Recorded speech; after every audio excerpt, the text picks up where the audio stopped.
Hey, what is up, guys? And welcome back to another Magic the Gathering online league.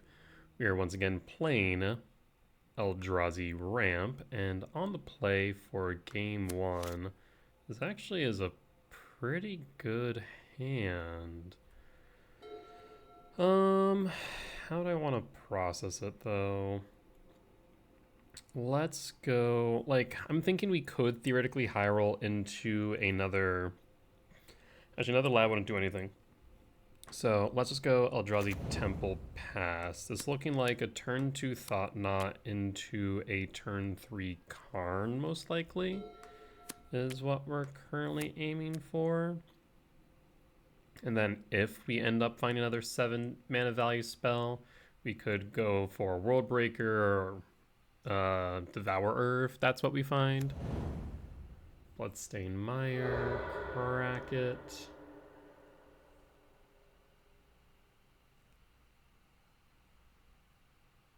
Opponent's thinking about what they're grabbing. This could be Rakdos Hollow One, based on a Bloodstained Mire. Could also be Creativity. I'm trying to think what else. Steam Vent, Splinter Twin, DRC. Could also be, is it Murktide? Well, let's take a peek. Get a sense for what we're playing against. Fatal Push, EI. Well, I can't do much about the push since there's 2 of them, so let's cut them off on the EI.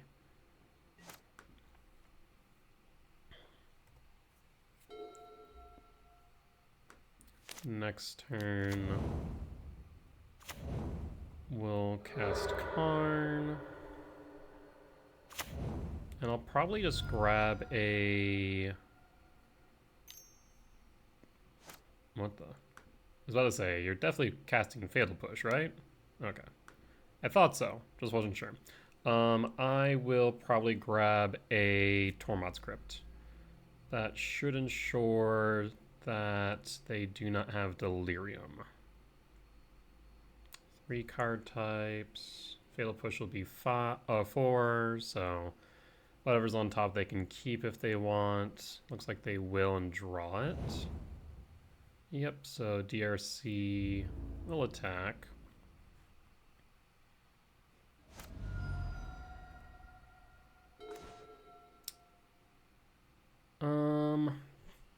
Yeah, realizing that I can't play Temple, so I'm gonna have to play Lab.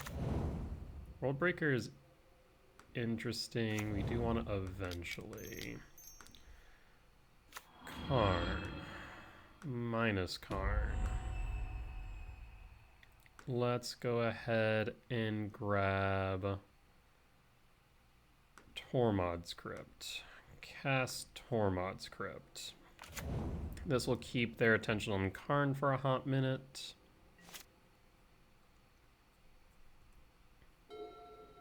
If you get lucky, you might be able to command next turn and sweep away the DRCs.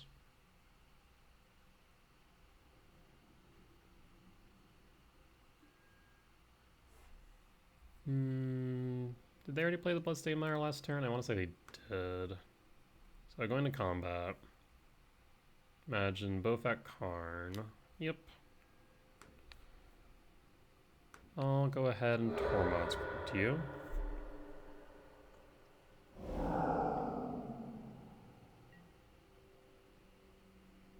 Karn down to 1.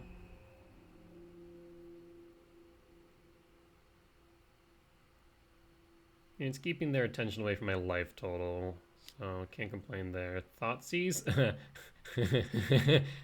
Yeah, you don't want to... Oh, wait. Did they target themselves? No, that was DRC's resolving.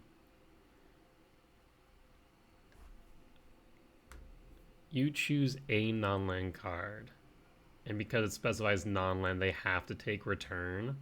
That's so funny. Thank you, opponent. I appreciate that. Because if I wheel into a 7-mana value spell, you are in a world of hurt. So that's the Raucous Theater. There is Deceiver Exarch, so this is Grixis Splinter Twin. Okay.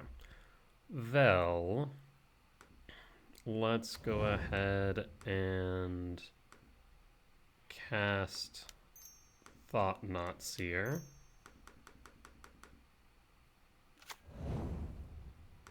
We know they have a Fatal Push. Deceiver Exarch, Fatal Push, and EI. Well, they can't push me easily, but if they get to the point of being able to cast Exarch and Splinterton, we just lose. We could get rid of EI, which will dig them 1, 2, 5 deep. But I think we take Exarch. We take up on Karn. And let's pass.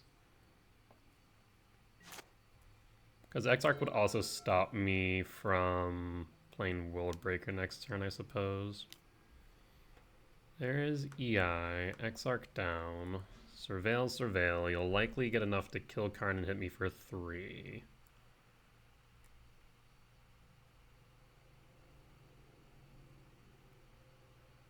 You need, what, an instant at this point?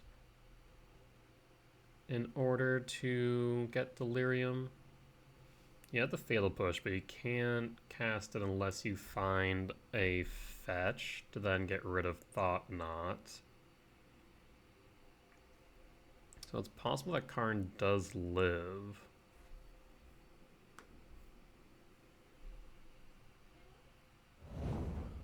Find an Arena of Glory. Okay. What do you put to your hand?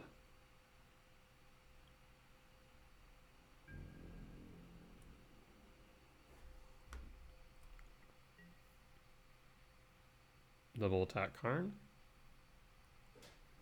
Or no attacks? Because if you don't attack here,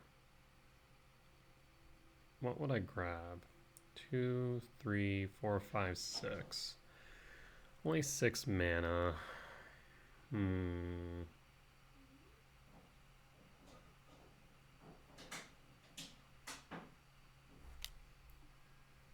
Yep, Bofat Karn. This will block DRC. This does mean that you can push next turn, or this turn, but Thought-Knot was not long for this world anyways, due to the Kozilek's return.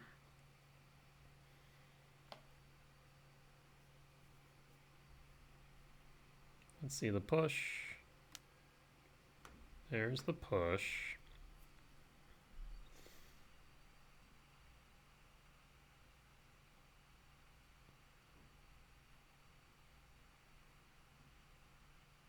I technically don't need to bring back World Breaker right now. I could hold it.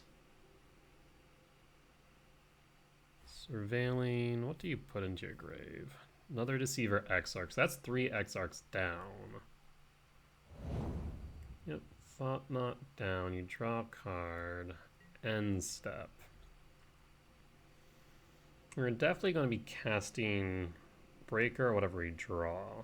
Let's untap. Forest. Well, we'll take up with Karn. Play Cavern Souls, name Eldrazi. Return World Breaker to hand. And cast World Breaker. I guess there could be an argument for not using Kozilek's return. And get rid of Arena of Glory. But I think we do. Let's clear board. We have Karn, so we have card advantage. We have a blocker to boot. EI. What do you exile? Let's see.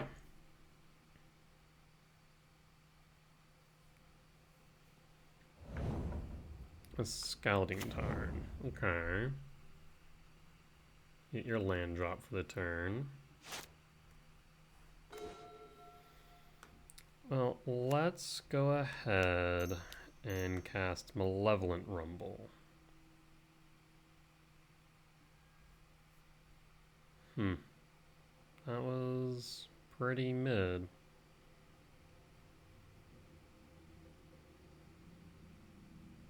Well, we'll grab the Talisman of Impulse.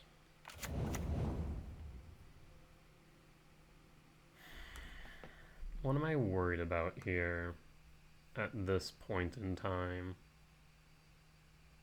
I mean, a Deceiver Exarch into Splinter Twin would kill me.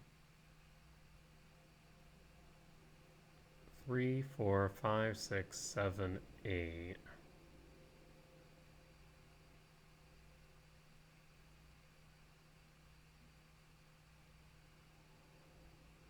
And I could just Stonebrain. Honestly, it might be worth it. Let's minus Karn. Yes. Grab Stonebrain.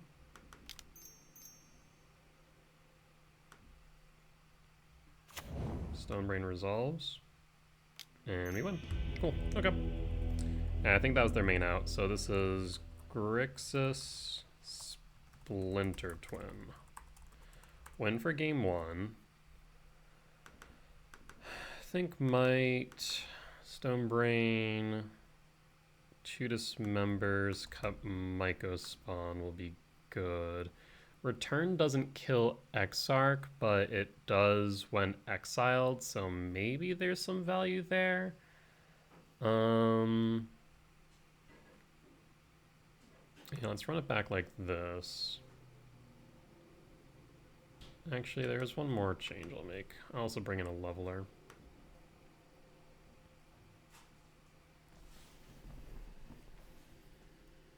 I imagine they have counter spells, Consign, and leveler will be hard for them to deal with. At least effectively. I'm starting to think about cutting this Mystic Forge. I haven't been wishing for it a lot. There just hasn't been like excess amounts of mana in this deck, like unlike Tron. So I think I might cut Forge. What to bring in is the question. Could be Wormcoil Engine, could be Sundering Titan. There's a few things to think about. Could be another Haywire Might. Wouldn't be a bad idea. But we're on the draw for game 2. Speaking of might, thing is we have no colorless pips, which I kind of hate. Like a turn 2 Rumble's fine if it resolves. I think we have better 6 and 5 card hands though. We could try and high roll into a lab. If we don't, this hand is really rough. Yeah, we'll keep it. We'll pitch the leveler. Done. Reveal the Devourer, and we're going to try and high roll into a lab. If not, we struggle. Reveal. Oh, there's the lab we wanted. You miss all the shots you don't take after all. Pass. Perfect. That means we have both Kozilek's Return and Thought-Knot online.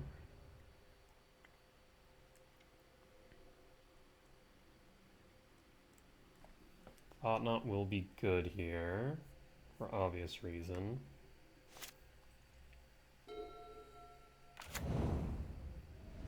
Shocking the Grave.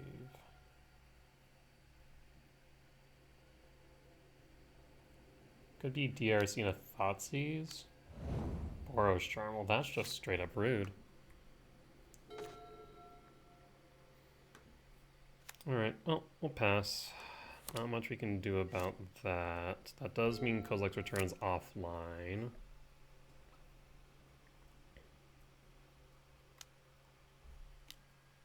EI. Imagine they exile land if they see one. If they don't play anything here, though, I'm very tempted to cast Karn. There is the Scalding Tarn, as anticipated. Fetch Shock for a DRC. Yep.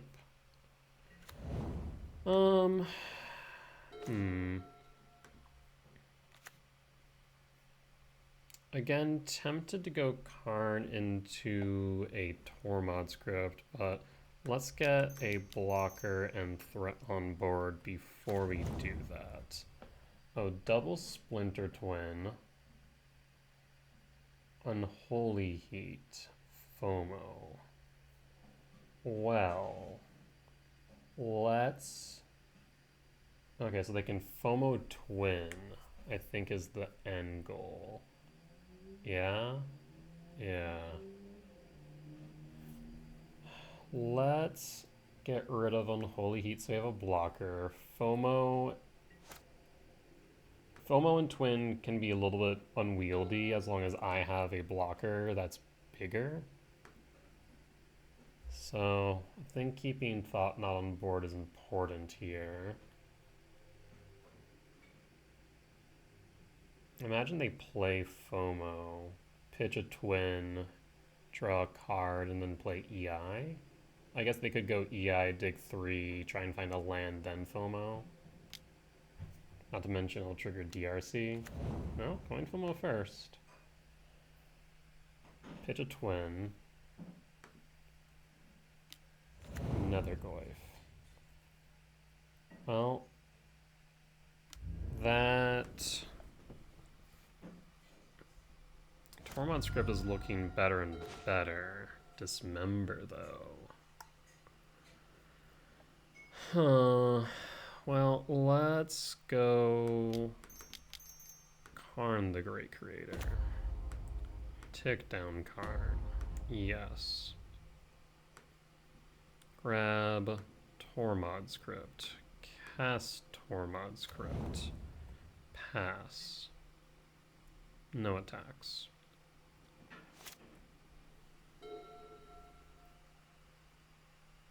See what you got, opponent.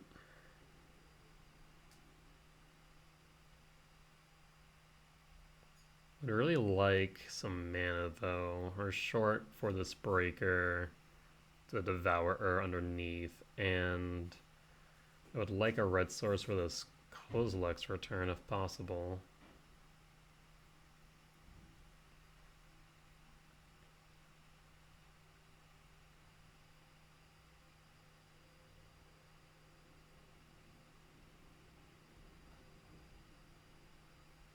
Imagine they cast the EI. Yep. EI out. Let's see what you exile. DRC surveils first, which is good. Means that they'll have fewer opportunities to fill the graveyard after this crypt.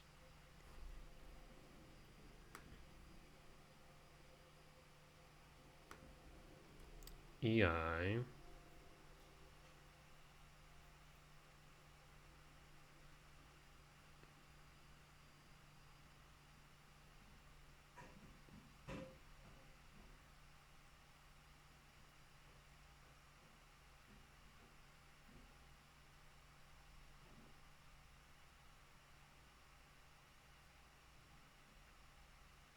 They put one card on top of their library, so they only actually they only saw 2 new cards. I don't know what that card on top was, maybe a land? Whatever the other 2 are, it's making this decision apparently rather difficult for them. Finds an Arena of Glory. Okay, you could haste something here, but you're not, so we'll crypt you.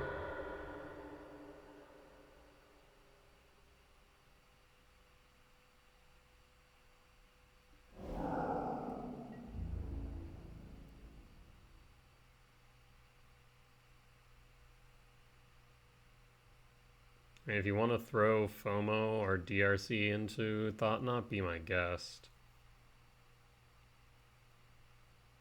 Otherwise, you're going to need some instant speed spells to fill the yard.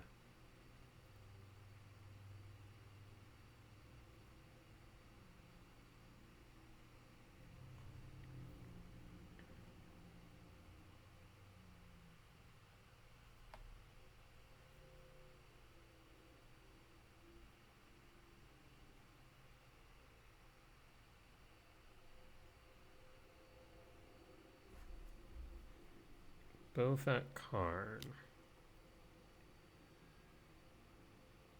Well, I will block with Thought Knot, block the FOMO.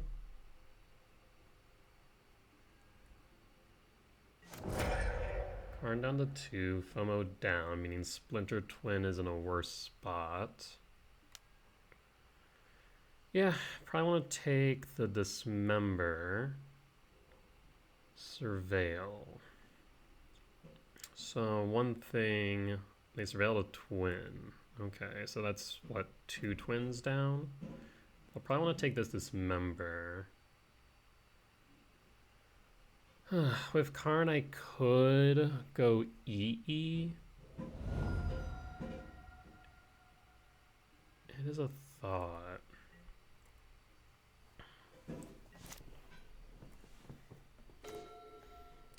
Forest. Well, now we're 1 lab away. Or not 1 lab, 1 temple away. Karn.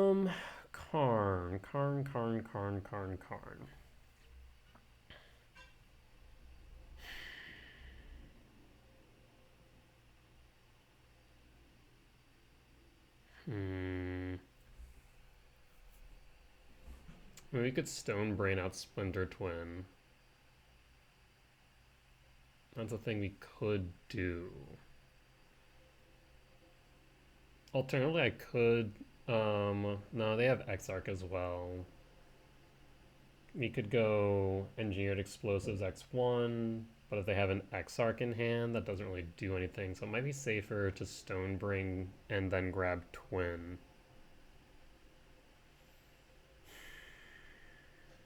Taking up really isn't an option. I feel like they're going to find that 4th type regardless. As much as I would like to clear board, I think it's dangerous in the long run. Yes.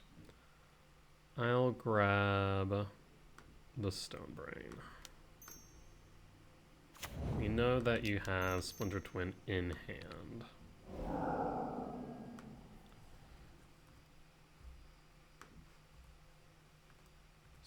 Splinter Twin. What else you got in there? EI and a Preordain. Okay. Yeah, 3 Exarchs, 2 more FOMOs. Actually, 3 more FOMOs. That should be all 4 with 1 already in exile.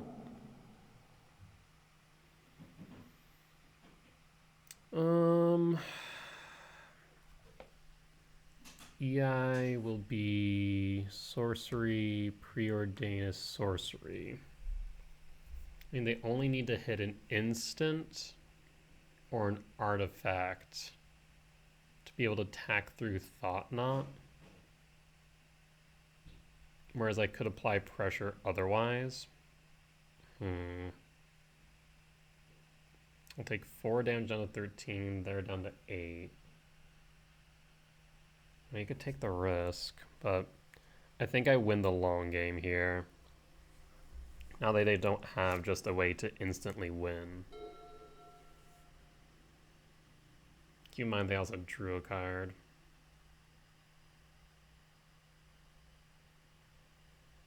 Yeah, the best thing for us to find right now would definitely be a temple for World Breaker.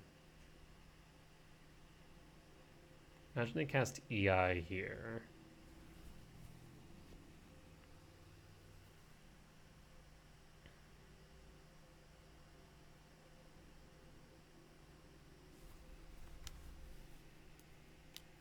Yep, there's EI. See what they exile.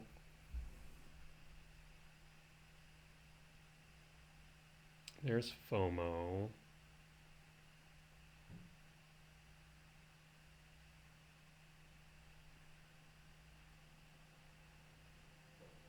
So they didn't see the instant or artifact they were looking for. I guess even land, actually. Yeah, they're missing land. Okay, so now they have the land, so that's what I was worried about.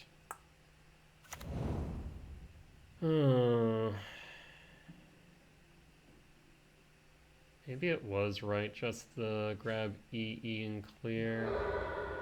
Because now we have 7 damage facing us. Cast Preordain.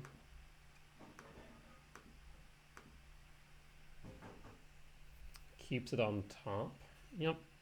Scry 2 draw, so I've only seen 1 fresh. 1 top, 1 bottom, so I kept the one on top on top. Another DRC. Yeah, EEX1 is looking better and better. We're gonna take the Breaker, which is a mild problem. So best card that we could find at this point would be it's gonna be 8 down to 9. Gonna have to block next turn. Would be a Kozilek's Command. Kozilek's Command would be good. Thought not. Not great, not horrible.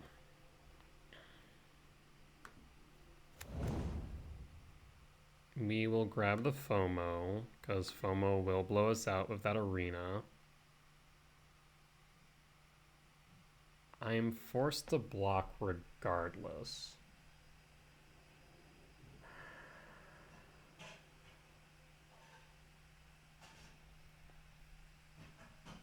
Tricky. Well, double blocking another Goyf really doesn't help though. Ugh.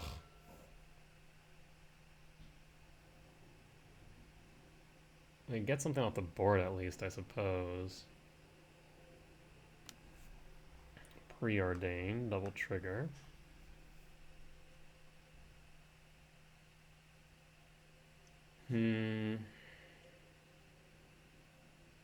Yeah. EEX1 would have been the play. Oh, a haste. Is this another DRC? Yes, it is. That will be enough.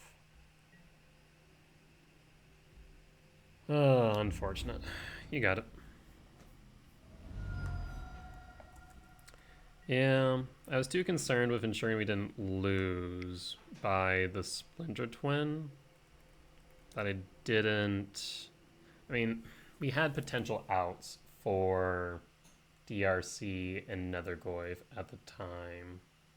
We just didn't find them. So maybe insulating ourselves from just losing outright to Splinter Twin was the move.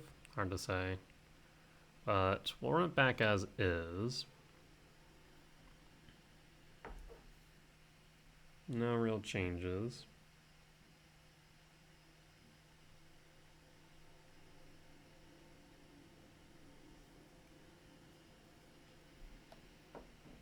Did we see any sideboard tech from them? I don't think so. But we're on the play for game 3. I'll keep this.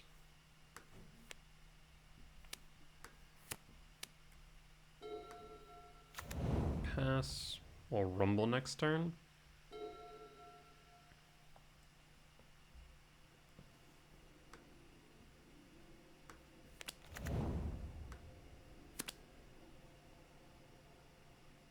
There also was the idea that we could just exile a DRC or another Goyf, but I imagine they take Kozilek's Command with Thoughtseize.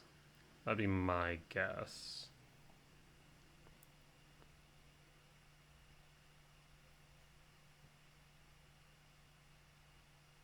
Not the end of the world if they do, but not ideal. They could also go for Karn. But I think Command is the right choice here. It's ramp, it's disruption. I can exile a creature, I can exile Something out of the graveyard. Yeah, just it's too flexible for this matchup. Ooh. Well, now they might regret doing that. That would be 2.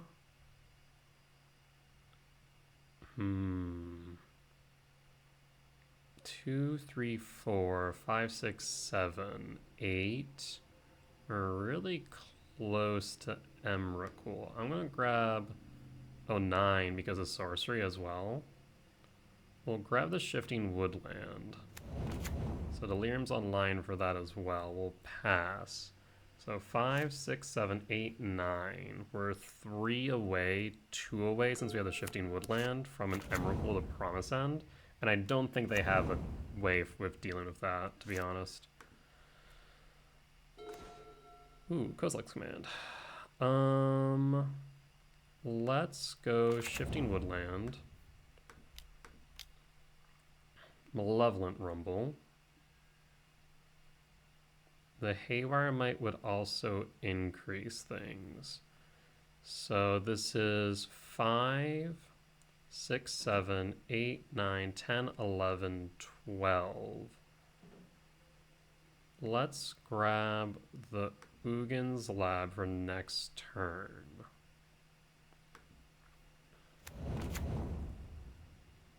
And yeah, they are in trouble now. 7, 9, 10, 11, 12, 13. Alright. Well, that's a turn for Emrakul of Promise End. I do like that. Yep, this is fine. And even if they were to... So here's a really funny thing. Even if they were to Thoughtseize me, strip out Emrakul, we have a Shifting Woodlands. I just need another green source. Fatal Push. I'll sack it.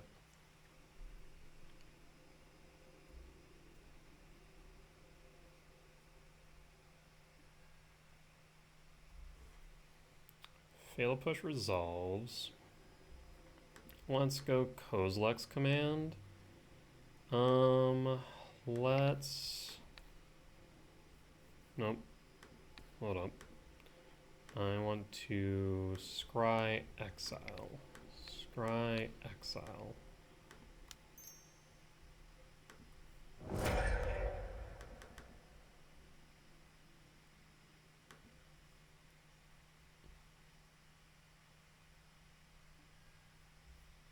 There's a leveler. Leveler isn't really doing it here.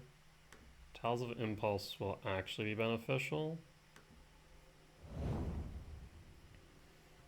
Just in case we need the Shifting Woodland.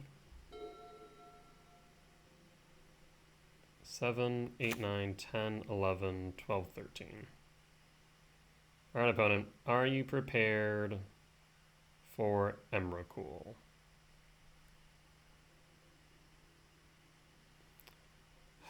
The only thing I could foresee being an issue is Deceiver Exarch.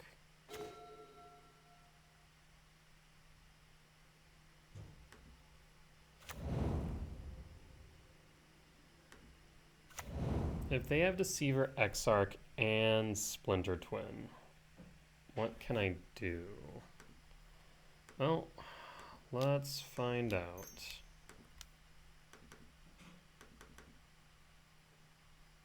Emrakul?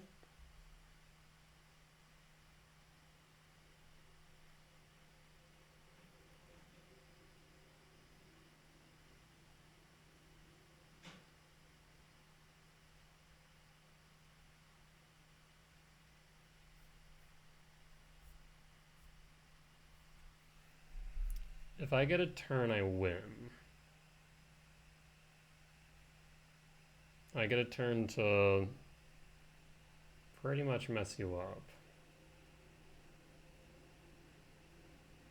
I guess you could play Deceiver Exarch, tap the Emrakul so I can't suicide it into. I think you could do. If you have a fetch in hand, then I can fail to find.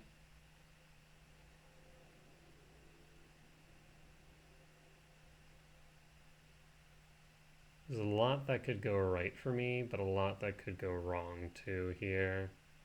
That's the thing of Splinter Twin.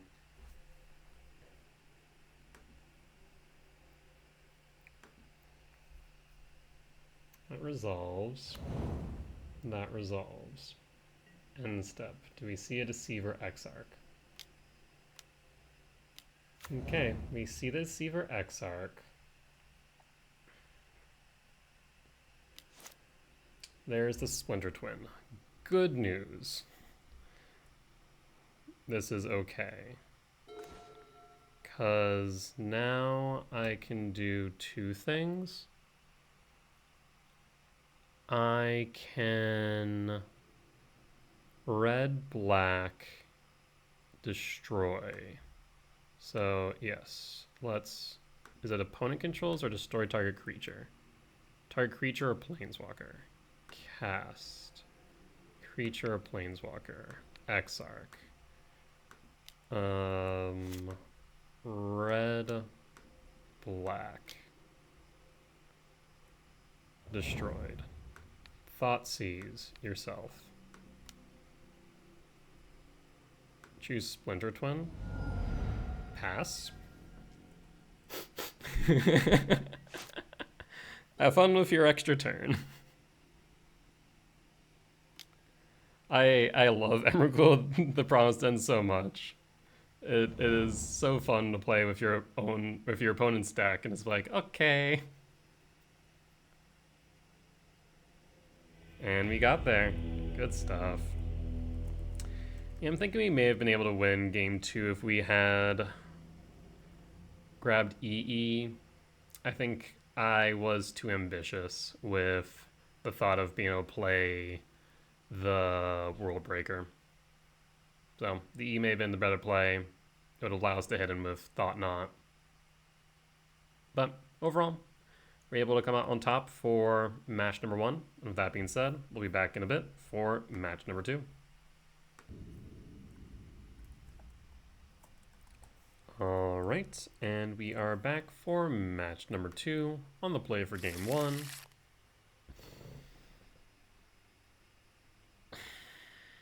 This hand's almost good. Almost ain't good enough, though. That's not keepable. Okay, we will keep. Just need to figure out what we're keeping.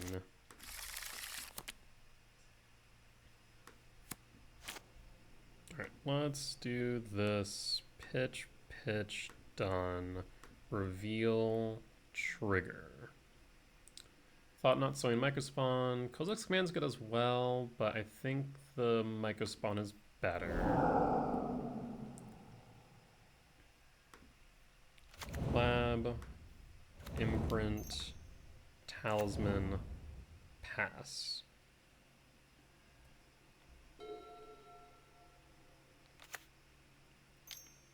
Planes, Static Prison. A bit upsetting, not gonna lie.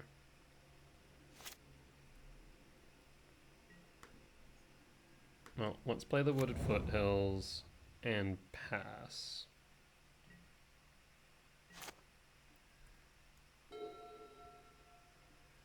Let's see how long you sit on this Static Prison. Tells me it might be energy. Guide of Souls would agree there. Let's crack the Wooded Foothills. Stomping Ground. Tapped. Pass. Draw. Cavernous Souls. Eldrazi Temple. Fortunately, one short of kicking it, but we'll still be able to ramp. So I'll grab Eldrazi Temple. So not on turn 4, but on turn 5, we'll be able to cast Devour of Destiny.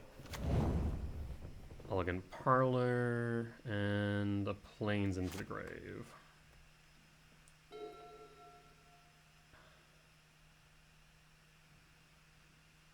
What would I like to see off the top? Probably a Malevolent Rumble. I mean, Malevolent Rumble, Devourer, Worldbreaker. There's a decent amount. Why don't they play a Johnny prior to combat?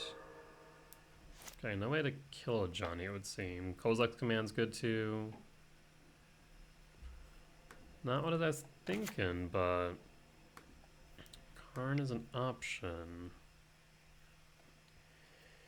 The question is, so honestly, we cast Karn. That much is clear. What do we grab with Karn, though? We have a total of 6 mana.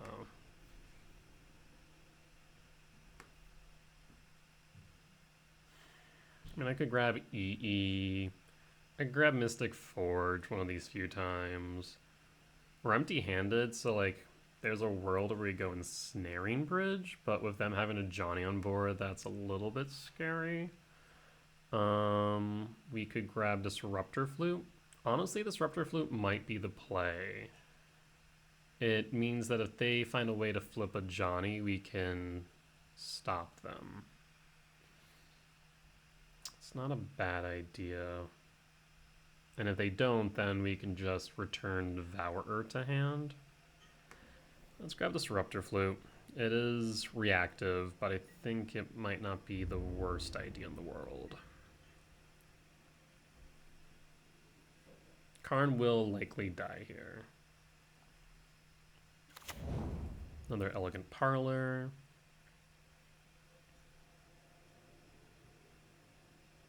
They're giving some more thought to this one, but they do pitch in a Johnny. Interesting. I figured they would have kept a Johnny. Static Prison, they'll pay for the cost, I'd imagine. Plains.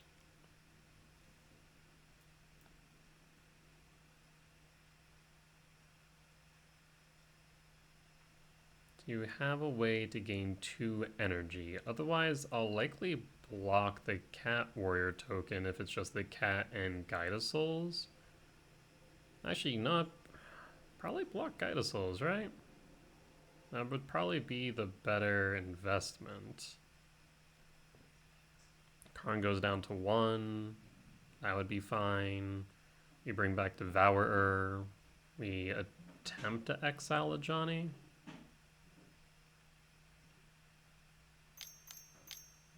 This is a Flage. Flage hits Sowing Mycospawn. And then can freely attack Karn. I mean, either that or they can just hit Karn outright, but I think getting rid of Sowing Mycospawn would be correct. What are they thinking? Seasoned Pyromancer. Yes. Pyromancer will resolve.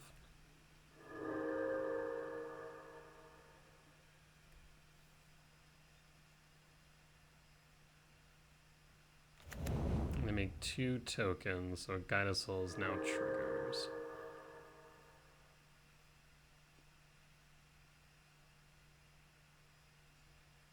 Is there a world?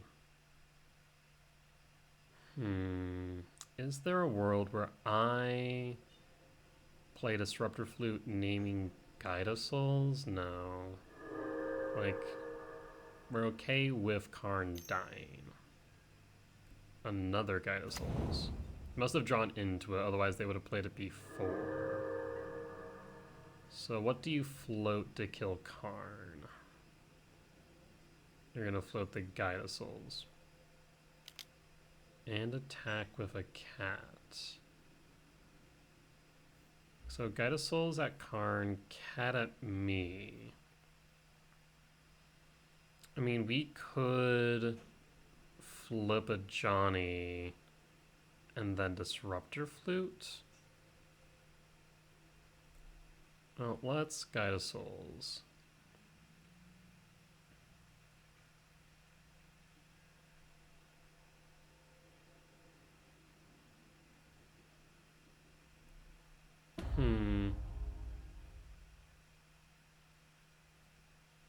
I guess it's also a triggered ability, not an activated ability.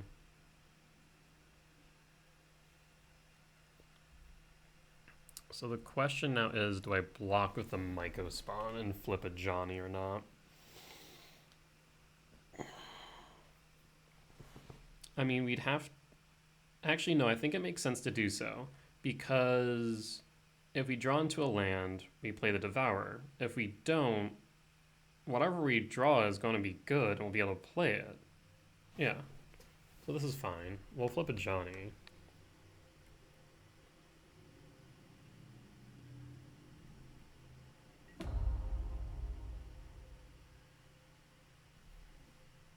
So we're going to want to do this before Johnny flips. And we want to make sure that we don't name Nacatl Pariah, but Nacatl Avenger.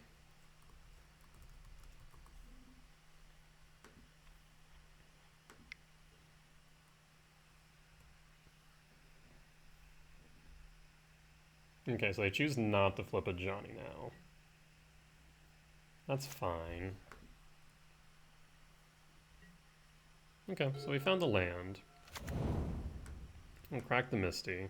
We'll get rid of a Guide of Souls.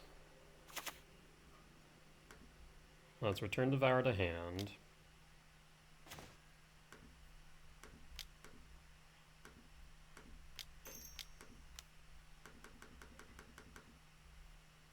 We'll get rid of the Guide of Souls that's currently floated.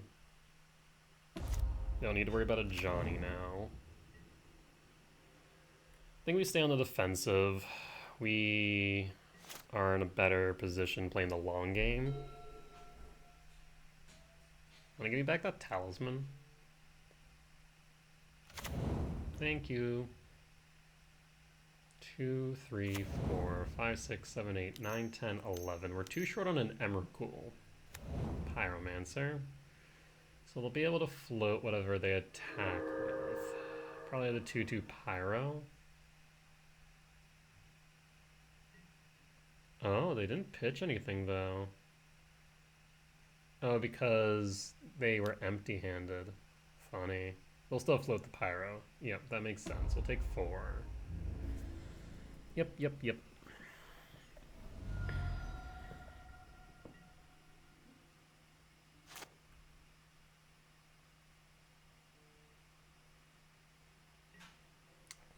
A World Breaker. We will take...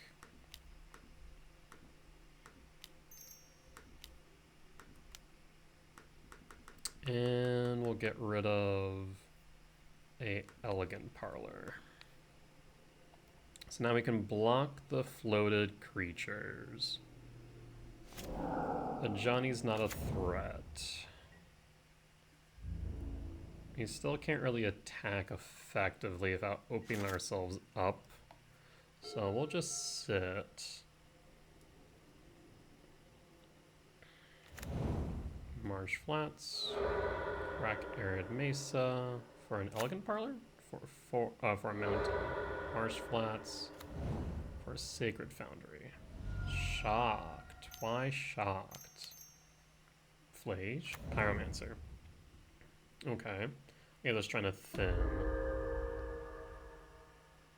Discard. Lands. They did get 2 fresh cards, though. We haven't seen a single Flage, have we? Somehow. Are you going to remember about the sneaky reach you did?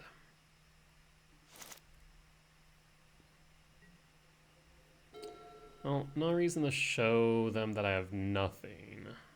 We can now just bluff them into something.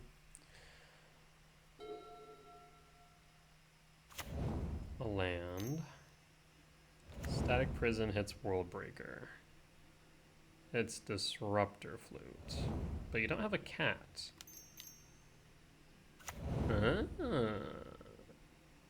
Yes, the fact that a Johnny triggers off itself dying to the freaking legend roll does unfortunately work too well. You can now kill Worldbreaker. I'll put a stop on end step. Yep. You kill Breaker. Either that or just deal me 8. Nope, you kill the Breaker. You can float another Pyro. That's going to be 8 damage. Yeah, that is a bit of an issue now, ain't it? Huh. How do we navigate this? Well, we can't block, so it's going to be down to 6. End step. So 3, 4, 5, 6, 7, 8, 9, 10, 11, 12, 13. If we draw into an Emrakul, we cannot cast it.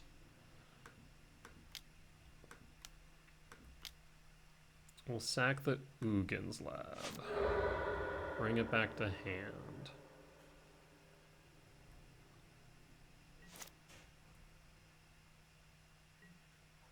Eldrazi Temple. I don't think that is going to be enough. Because we get rid of the Static Prison. We're guaranteed to take 2 in the air.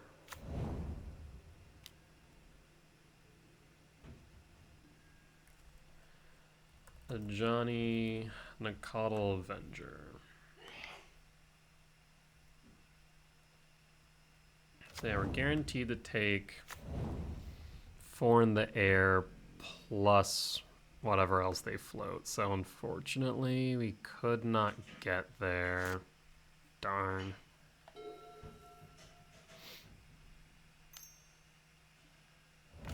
Yep, another Guide of Souls. At this point, I'm just having them burn some time on their triggers. Yep. No blocks. So, Boros Energy. Yeah, I was really hoping for a while there just to see a Kozilek's return.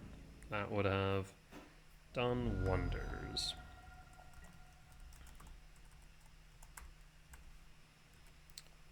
Alright, let's sideboard. We're going to bring in 2 Dismember. Cut 2 Mycospawn and run it back.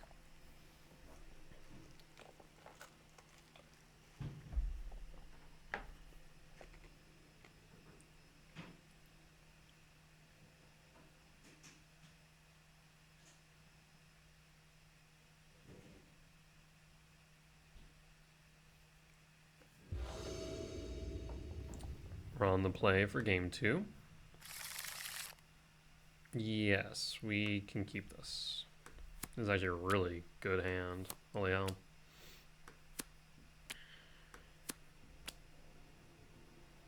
Does 2.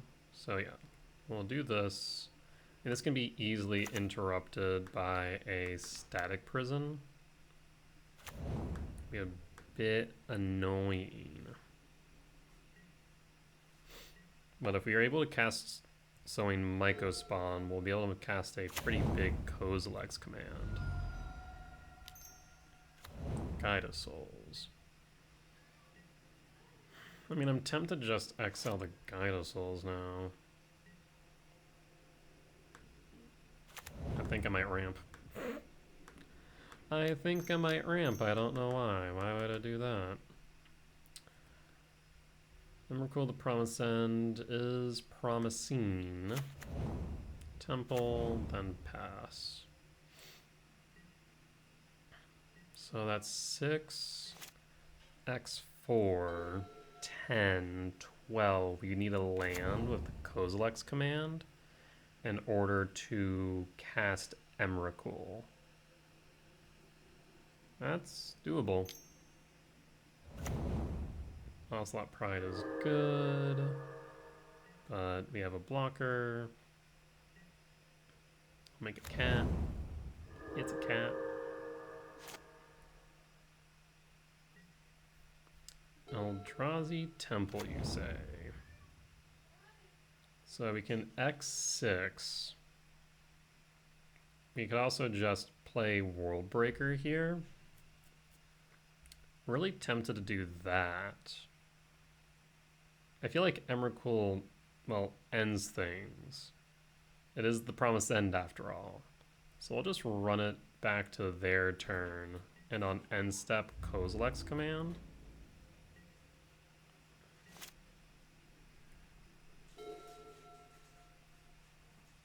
Would I even be afraid of, what, Fear Fire Foes? Arena of Glory. Are you going to see a hasty seasoned Pyromancer? Okay. Yeah, that's fine. Trigger.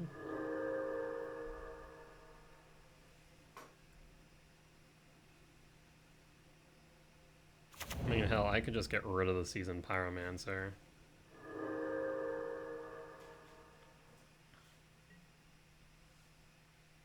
You're clearly going to attack with it and then float it.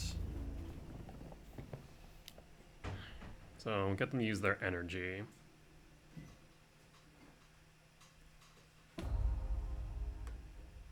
They've already played their land for turn.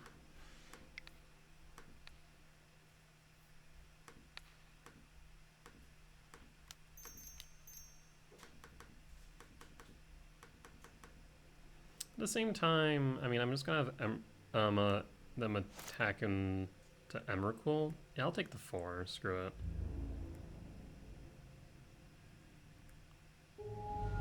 Tis fine. End step. You'll make some cats and some elemental tokens. Not ideal, but fine, because this is 8. Oh, actually, no. 8, 9, so it'll be 1 off of City's Blessing. X6. Don't need the lands currently, though. Nah, don't need the lands currently. Another Promised End?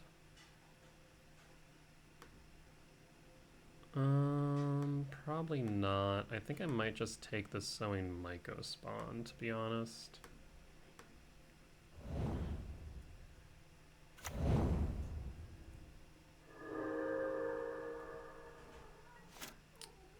Hi, Butter.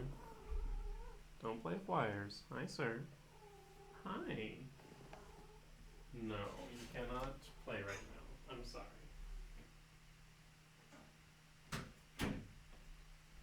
Butter wanted to play. He was trilling up a storm. Alright, draw. What do we draw into? Utopia Sprawl. Okay, so we have 2, 3, 4, 5, 6, 7, 8, 9, 10, 16. 16 minus 4 would be 12. So I cannot play a kicked Myco spawn. I could play a normal Myco spawn because it'd be minus 2, and that would be fine. Right? I did the math right. 8, 10, 16. 16 minus 4 would be 12. So we would be short. In that case, let us cast a normal Myco spawn.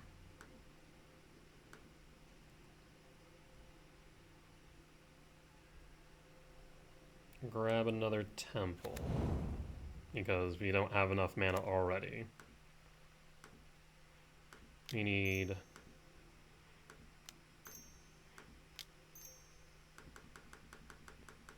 11, 5,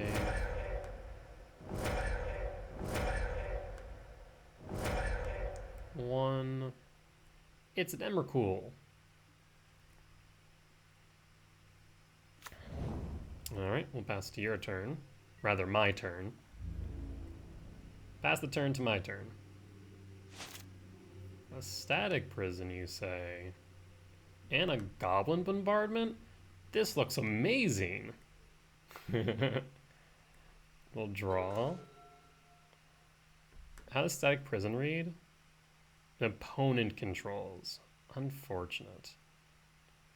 But I'll just, yeah, I was about to say, I'll just take a spawn, goblin bombardment, their entire team to their own face, fetch without, or failing to find, and then just bombardment targeting the Eldrazi spawn, and then sack the spawn so they don't get the energy. Yeah, good stuff. Ramping into a turn, what was that, turn 4 Emrakul, the Promised End. Pretty good stuff.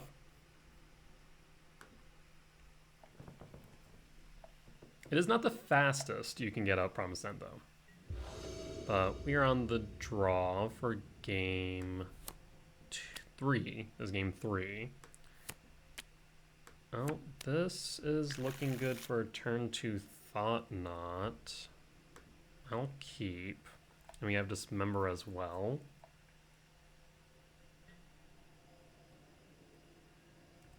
Pass.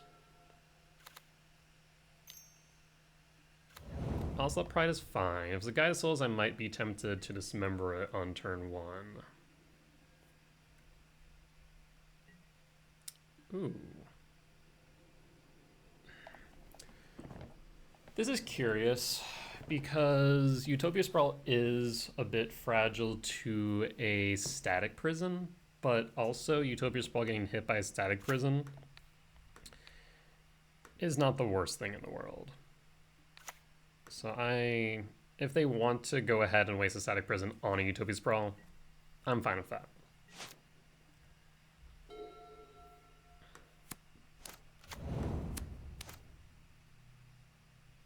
Ring of Glory taps. So that's a pretty slow hand for them.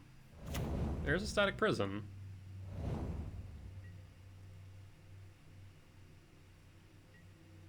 So we'll Utopia Sprawl again, play the Eldrazi Temple, and hold up the Dismember. They make a cat.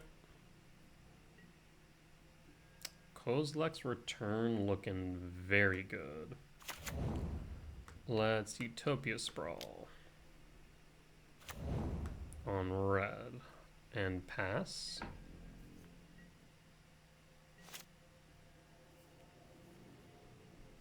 And hold up the Dismember. You want to pay for the Utopia Sprawl? Do you pay the one opponent? You do. Down to 1 energy. Guide of Souls is fine.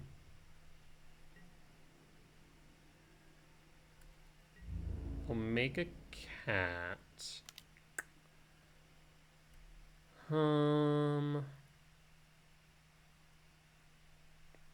Debating whether or not I want to get rid of Guide of Souls. No, I think this is fine. I'll take the 2. You'll make an energy, which means Utopia Sprawl stays underneath of it for another turn. Not ideal, but not the end of the world either.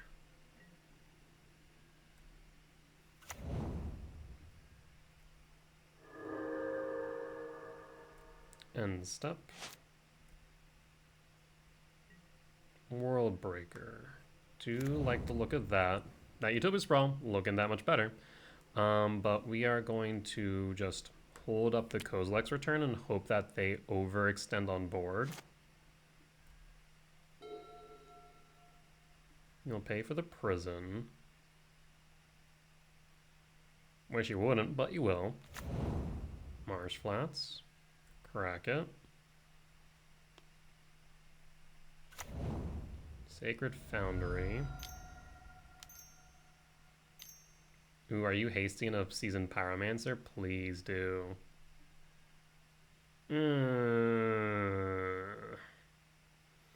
Well, that's annoying. Well, let's go ahead and play the Kozilek's Return. Goodbye, field. Obsidian Charmaw comes in and attacks the untapped temple. In response, we will dismember the Obsidian Charmaw and pass.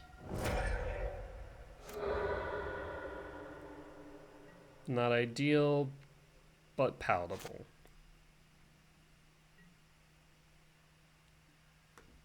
Let's go ahead and cast Thought-Knot Seer.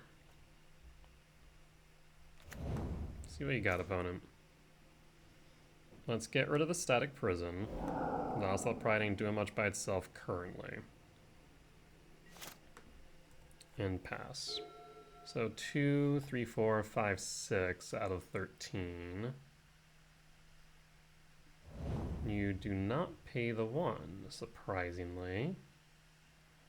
I will say second green and attach it to the forest.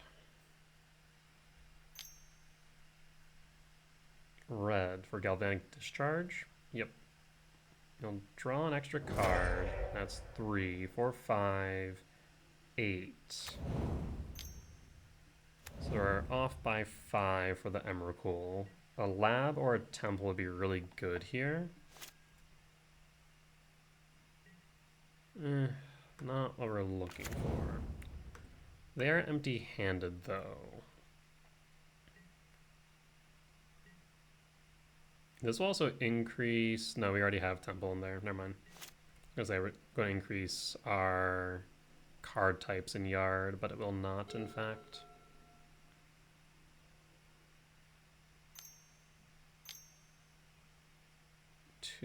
A Johnny. Yes. Yeah, casting a 7-drop here. So 1 land. Honestly, yeah, anything right now is good.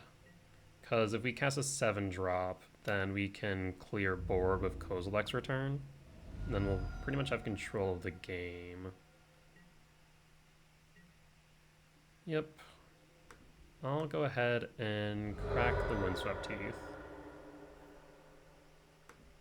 Stomping Grounds, tapped, and pass.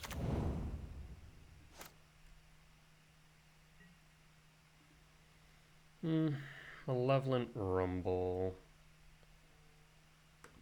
Let's cast Rumble. We'll grab the Talisman. Unfortunate about those commands, though. 5, 6, 7, 8, 9, 10.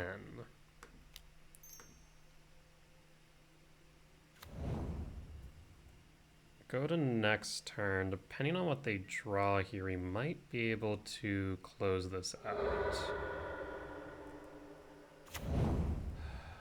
Similarly, though, if they have a Flage... Okay, they did not have a Flage on top, thank God for that. They did keep it on top, which is a bit scary. So 5, 6, 7, 8, 9, 10, 11, 12, 13. So we do have 13. That is unfortunate, though. It's not the end of the world. And you're targeting, I'll float it. So 5, 6, 7, 8, 9, 10, 11, 12. So a land. Okay. So I have some thoughts. Down to 8. 1, 2, 3, 4, 5, 6, 7, 8, 9. I'll take 3 down to 5. Oh, is this exact? Oh no.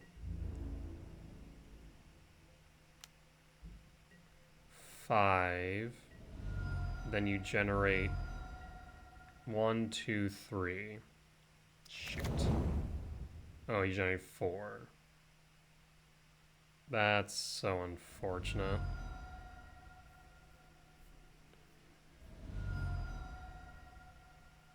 Oh, I've had a thought here. 5, 6, 7, 8, 9, 10. No, he would have still been short. Unfortunate. So unfortunate. We had the winning hand, but just couldn't get that last land. There is an argument to where maybe I should have not cracked the Woundstep Teeth until after I drew, so I had a higher chance of drawing into a land.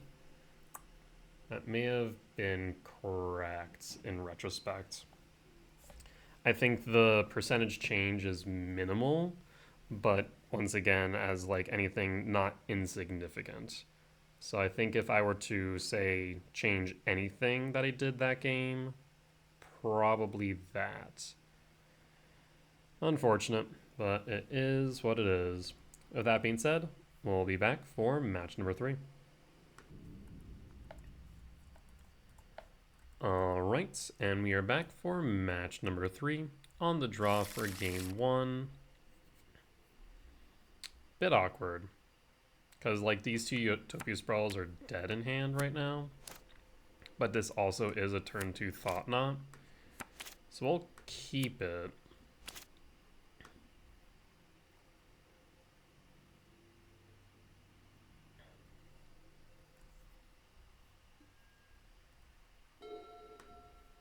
Ugin's Lab, Imprint, Talisman, pass, and pass the turn. Darksteel Citadel, so could be Affinity, looking like Affinity. Emery, could be... It's looking like Affinity, probably a blue Affinity, based on a Thought Monitor. Well, there's a Windswept Teeth. That was actually nice. We'll still go Temple. And let's see what's remaining in your hand.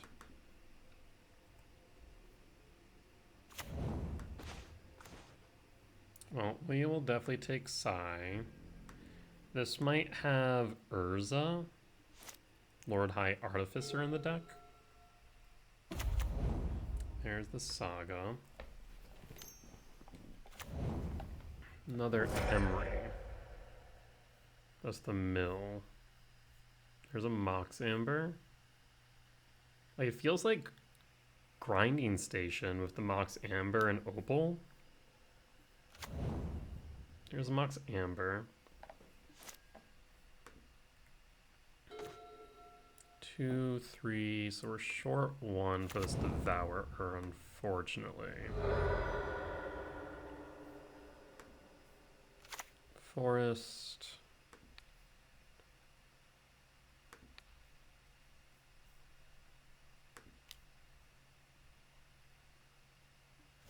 And red.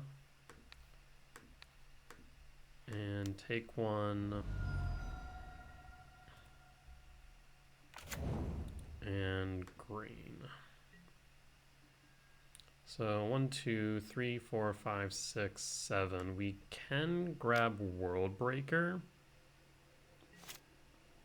Might not be a bad idea. The question is, do we get rid of Emery with Devourer or go in with World Breaker?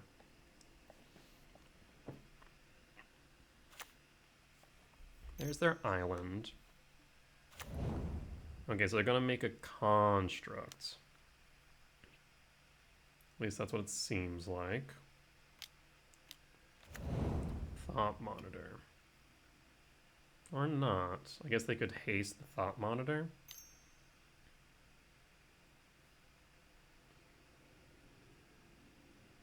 Huh? I'm mildly confused by this. What just happened?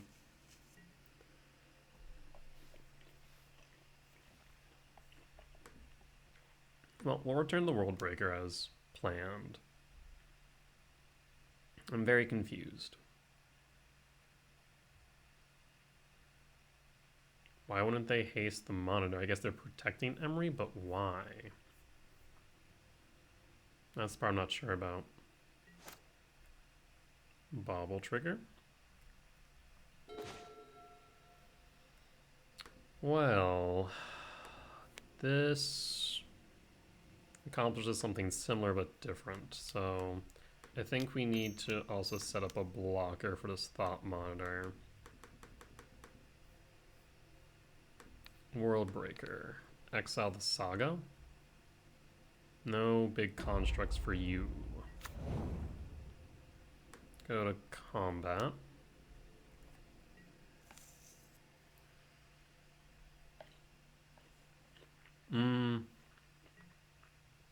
I guess kind of mistake. Allows them to draw. They'll have to. Yeah, not try to feel about that.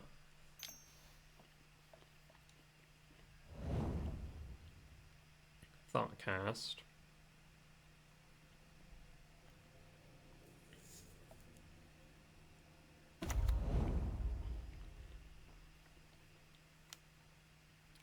Yeah, I think it could be argued that we shouldn't have attacked if Emery's still on board.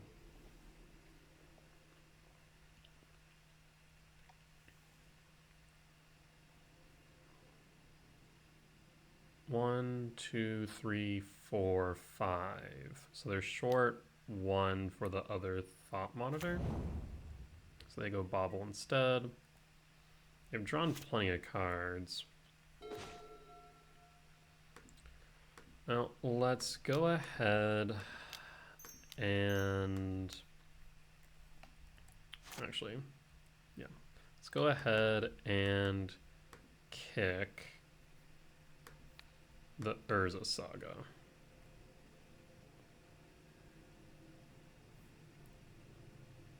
And grab an Eldrazi Temple.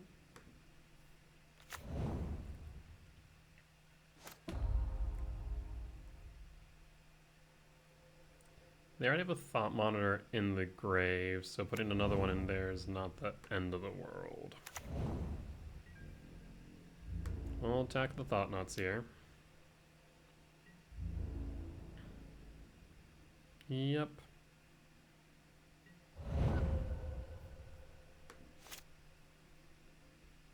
And pass. We have Devour in hand, so we can get rid of this Emery next turn. A Bobble. Emery grabs Thought Monitor, to be expected. So cost them just one island.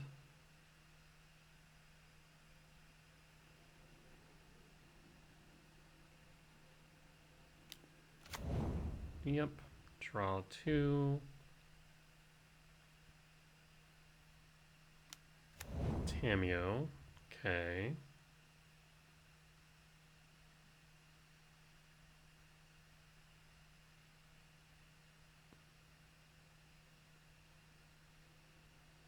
I mean, if you find Karn, it could just be over.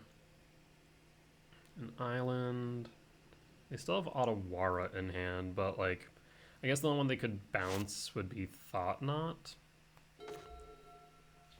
Another World Breaker.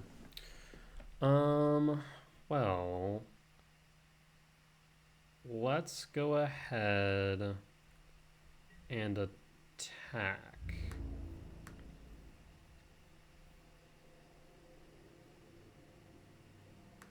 Yeah, let's be aggressive.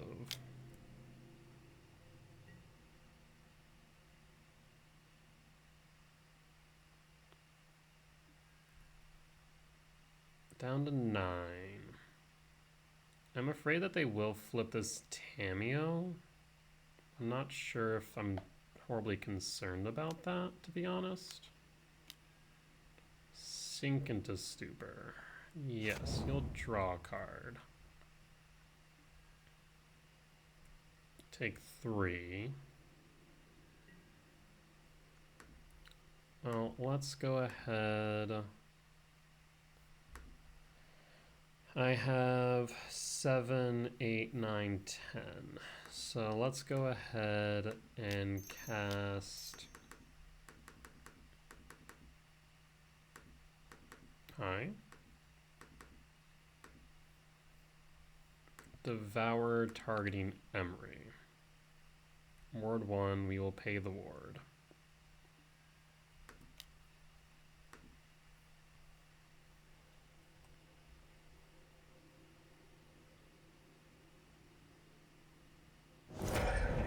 Flare of Denial's fine. It basically just takes the body off board. It makes sense why they bounce the Thought Not Seer.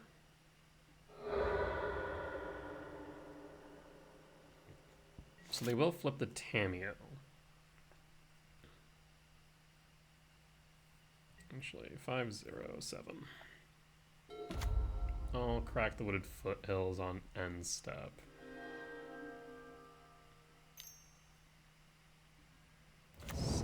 Spyglass Siren. Odd. We've not expected to see that here, let alone in modern, period. Interesting.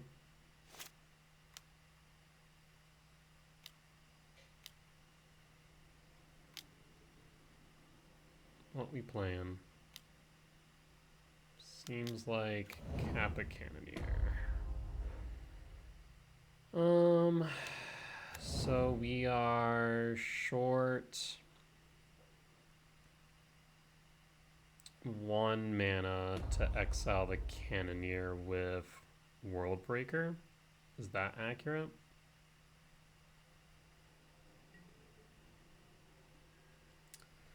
One, two, three, four, five, 6, 7, 8, 9, 10. It is accurate, so I'll hold off on cracking this Wooded Foothills. Unfortunate. Well, let's go Thought Not Seer.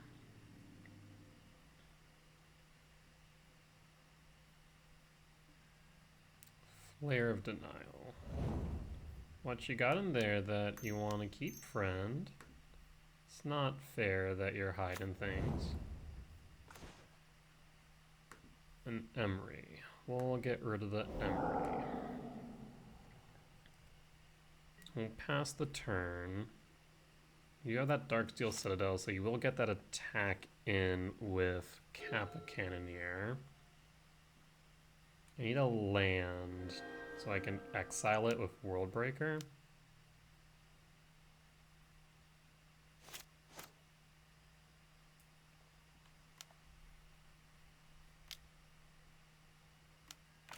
There's Sai. Darksteel Citadel will make it so that I can't block Kappa Cannoneer. Yep. You have an Otawara. Do you bounce something with Otawara? Boots. Okay. Yep. 8 damage coming my way. Crack Bobble.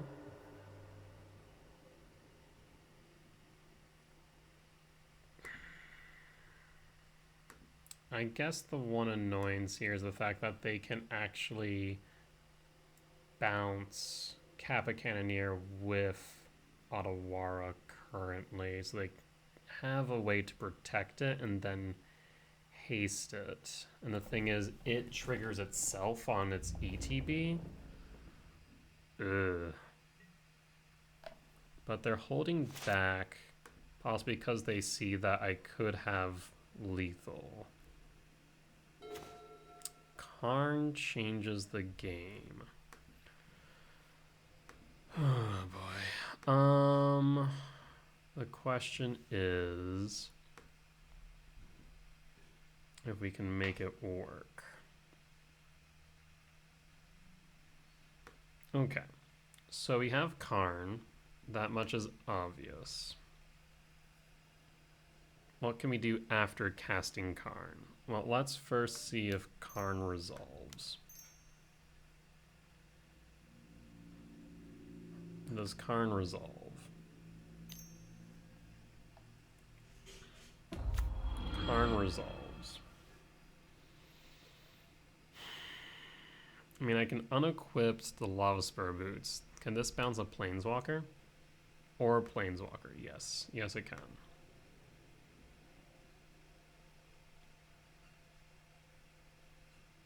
I mean, we could go E-Bridge, force them to bounce that. That's a genuine option. I'm worried about this Tamiyo, though.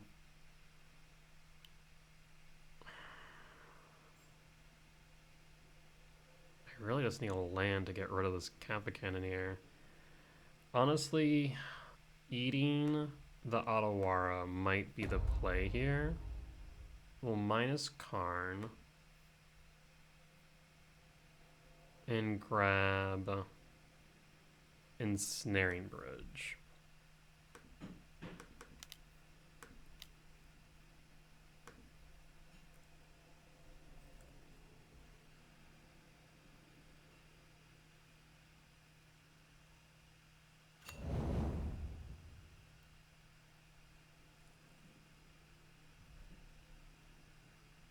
Like I said, eating this Otawara will work out in our favor, so that way they can't protect the Kappa Cannoneer from Worldbreaker's exile.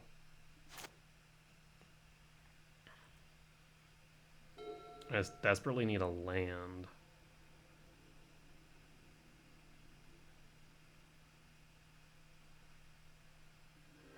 The next problem, of course, being Tamiyo here, about to use their ult. Another Kappa Cannoneer. Frightening. Yeah, that's a thing you can do, alright.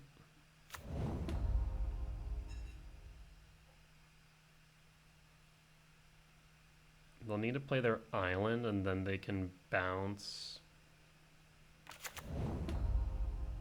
Okay, yep, it's still unblockable, but we can't attack.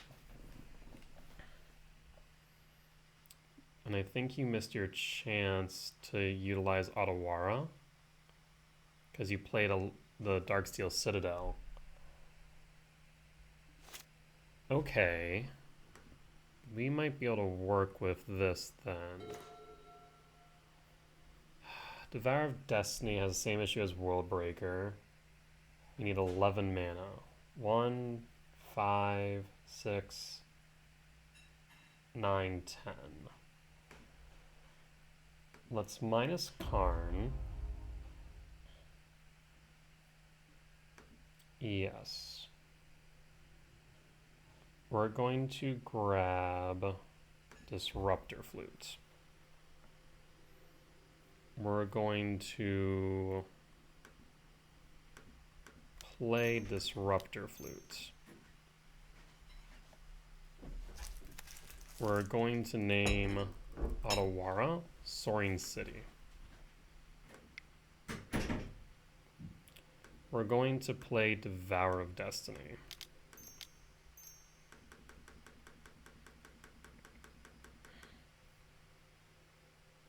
We're going to exile Tamiyo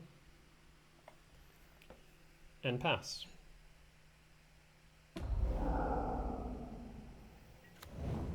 Ooh, that was a close one.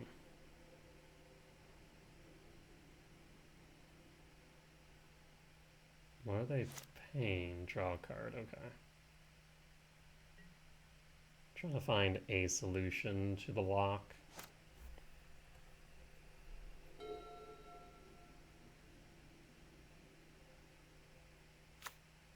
There's an island. Bobble. Triggers the Cannoneers.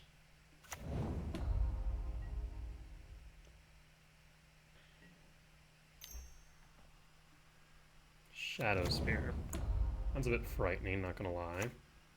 We might need to push the 0 cards in hand, even though I want to get rid of this Cannoneer. Oh, that does work. Karn, tick up on, I guess, the Mox Opal. You can then sack it and draw a card.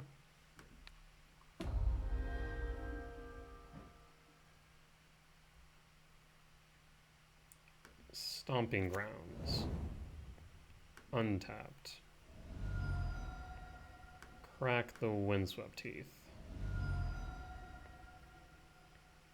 For a forest. Cast Worldbreaker for 7.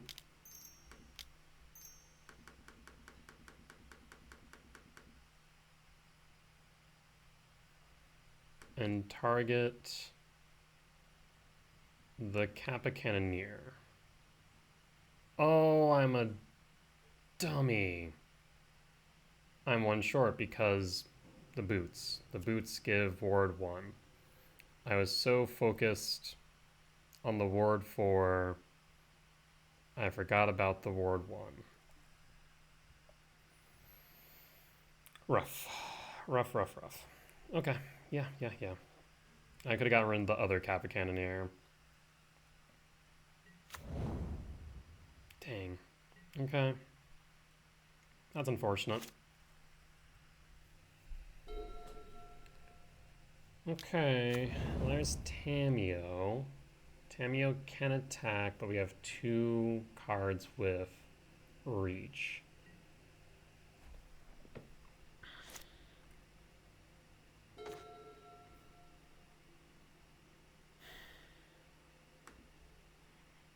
The one card that can probably get him out of this lock is Sink in the Stupor.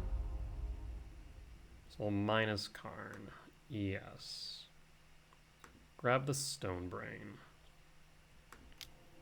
We're going to cast the Stone Brain. We're going to activate the Stone Brain, target you, name Sink in the Stupor.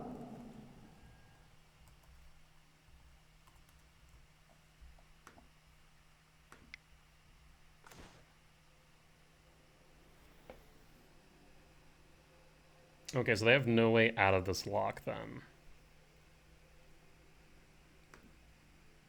That was their only Sink in the Stupor. That's good to know. We then go ahead and play Karn. We take up Karn on Mox Amber. You pass.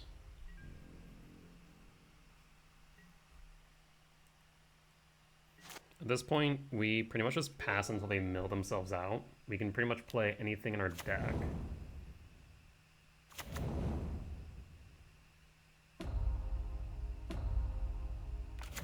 As long as we keep empty-handed, it doesn't really matter.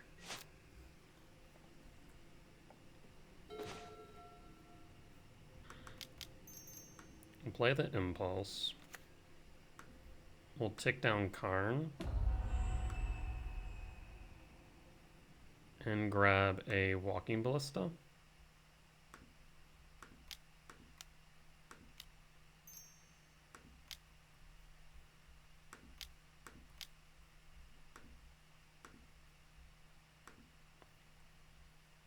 Pass.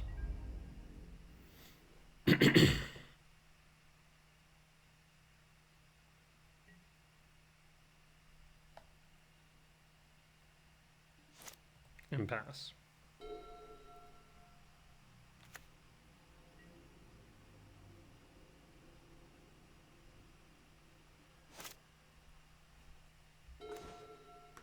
Oh, we'll cast the Sowing Mycospawn.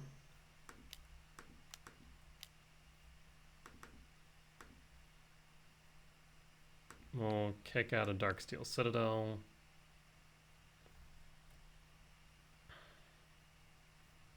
Grab Eldrazi Temple.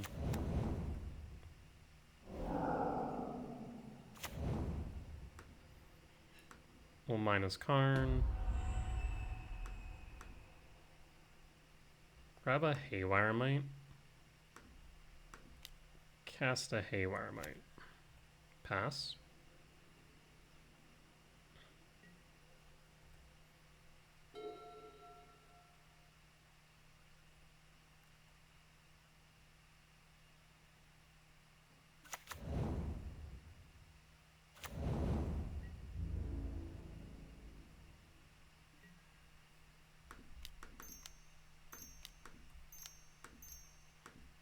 Put a counter on Ballista.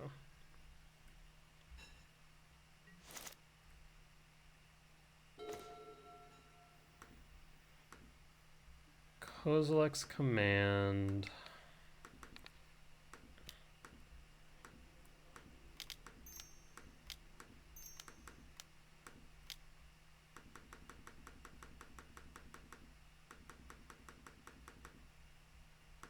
For 12.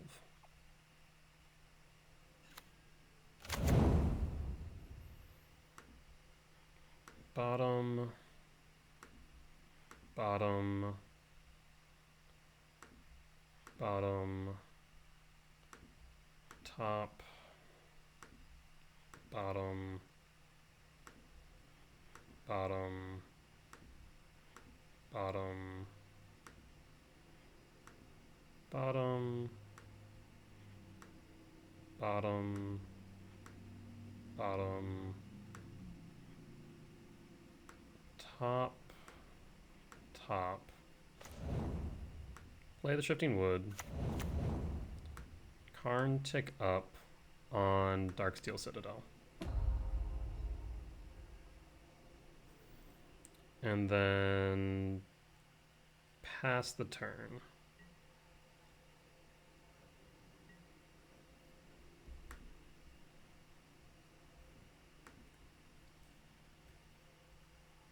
Put a stop on end step.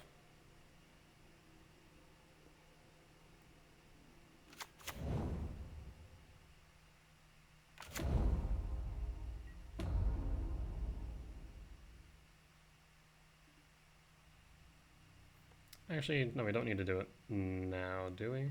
No. Karn tick up on Moxopol.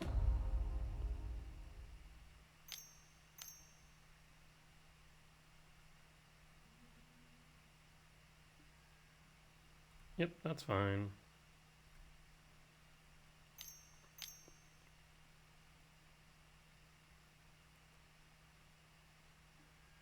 Mm-hmm. Eval targets. So we need 8. That's 6, 7, 8.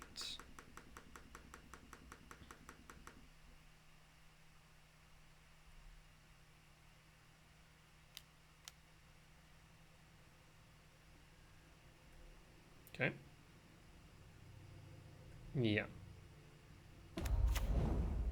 Mm-hmm.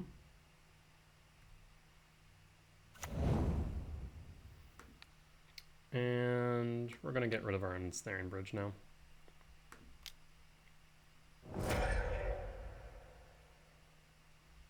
Pass.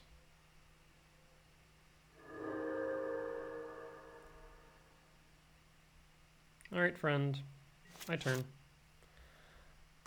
Let's see here. Let's first off and foremost activate Psi and sacrifice Kappa Cannoneer and Kappa Cannoneer. Draw a card.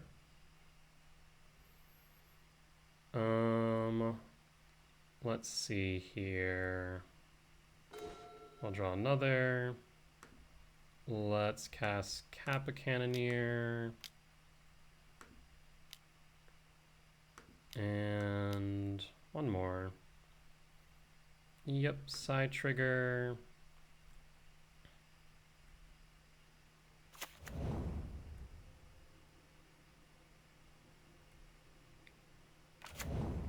Kappa Cannoneer. Trigger on the stack. Let's pay the 2 and sacrifice and sacrifice. Yep, he'll draw another card. We'll go ahead and minus Tamio. I can't minus you. Sad. Yep. We'll go to attacks now.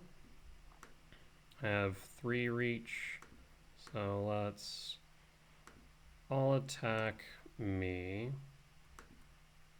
and me. Okay. Go to blocks. Block, block, block, and block.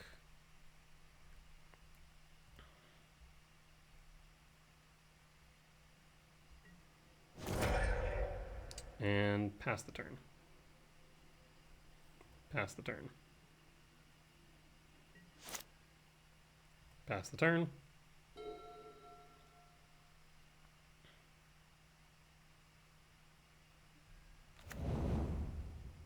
I am down on time, which is the only upsetting part about this.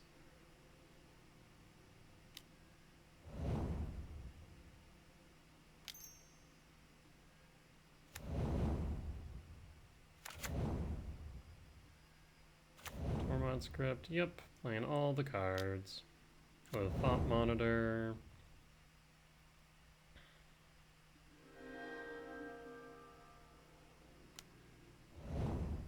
Down to 2. Down to 0.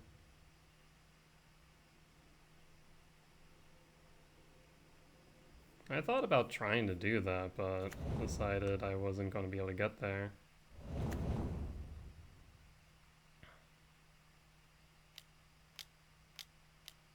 Another Kappa Cannoneer. The final one.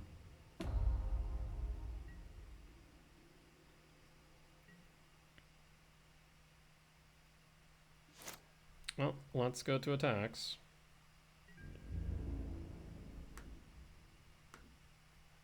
At you.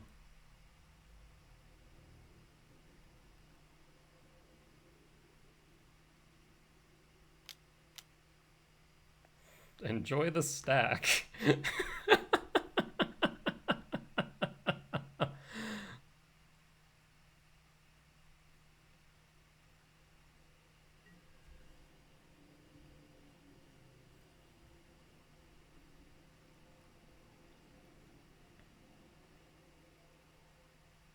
You really want to draw a card, eh?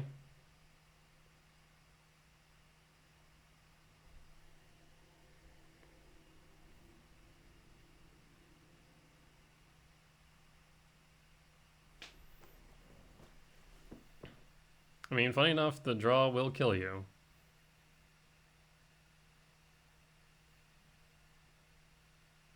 Uh-huh. Yep.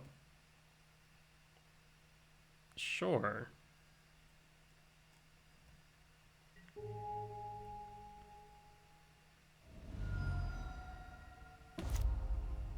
Alright, we got there. That took a minute, but we got there. So Mono-Blue Affinity. I do need to worry about losing to time here. So I'm a wee bit concerned with that.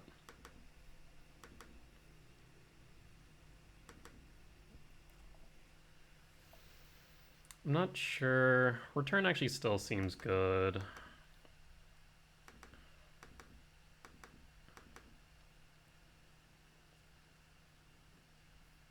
Do we want the Stone Brain? I mean, Stone Brain will get rid of Kappa Cannoneer pretty easily, and that's by far the biggest threat in this deck.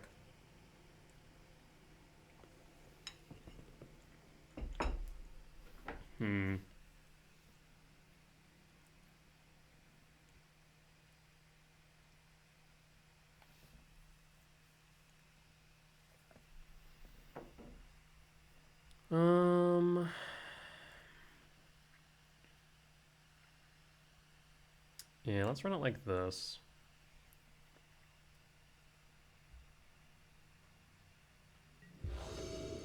On the draw for game 2,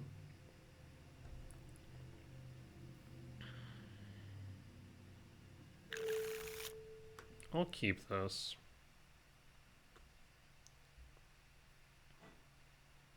It's a risky hand.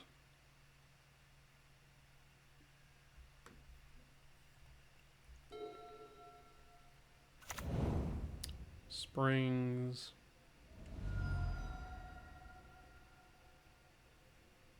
Tamiyo? Spyglass Siren, okay. I guess making the map token is pretty relevant.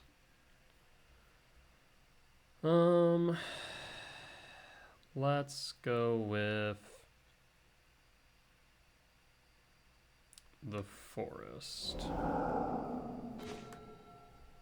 Pass.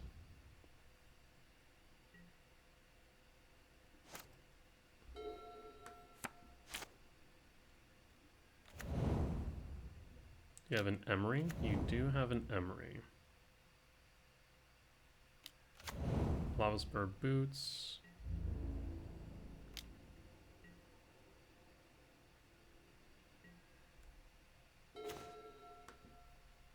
And pass. A bit of a slow start, unfortunately.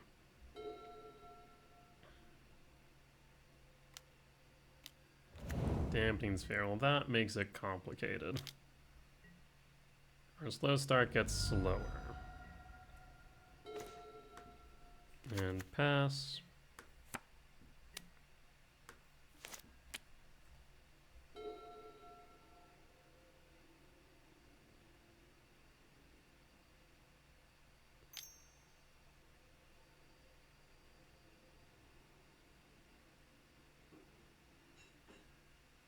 Okay.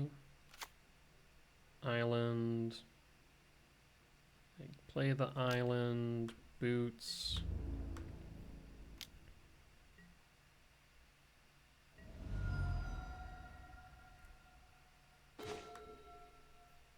Name Eldrazi. And go to cast Karn. Does Karn resolve? Flare Denial. Okay.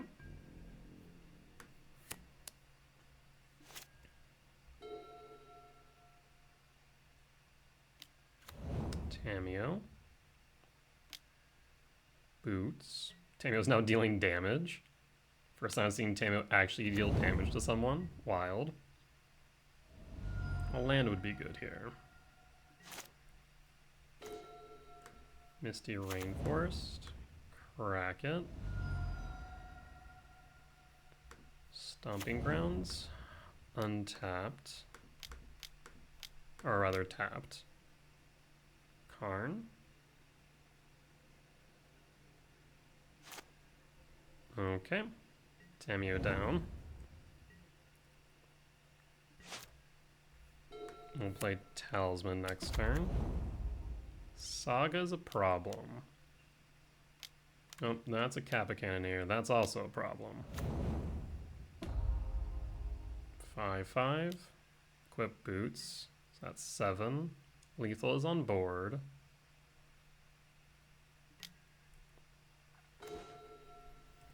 You got it.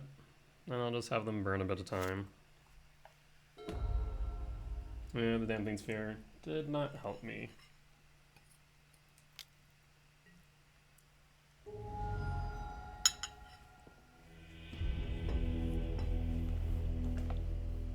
Alright, made up on time a bit there. It's definitely going to be a close one, I feel. I think I will take out the Stone Brain, bring back in a Myco Spawn. Run it back.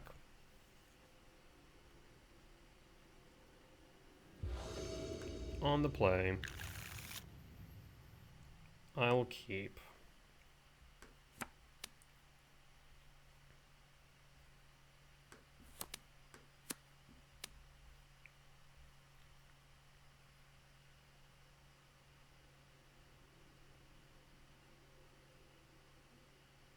I'm thinking hard on the 6-card hand.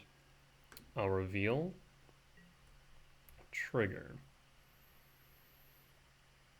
Let's grab the Malevolent Rumble. Devourer, pass, and end step.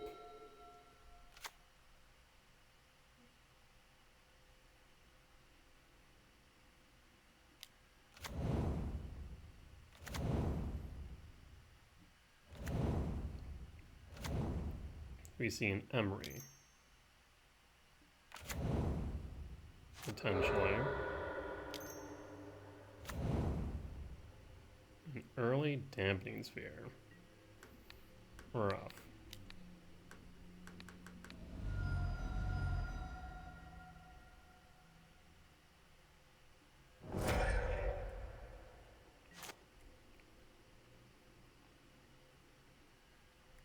Bobble. Yep, you see what I draw.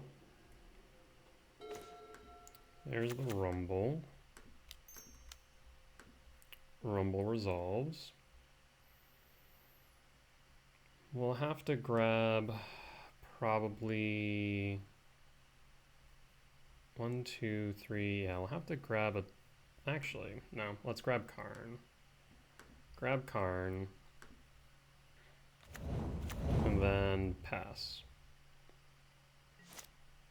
Pass.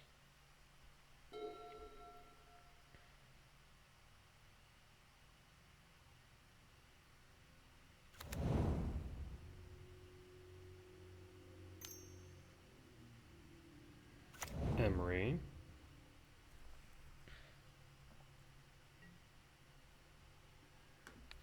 I will dismember that.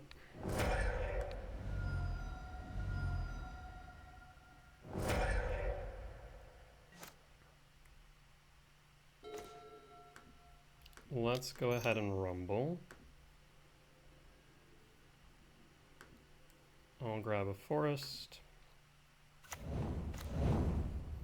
Play the forest and pass. 7, 8, or 7, 8, 9, 10.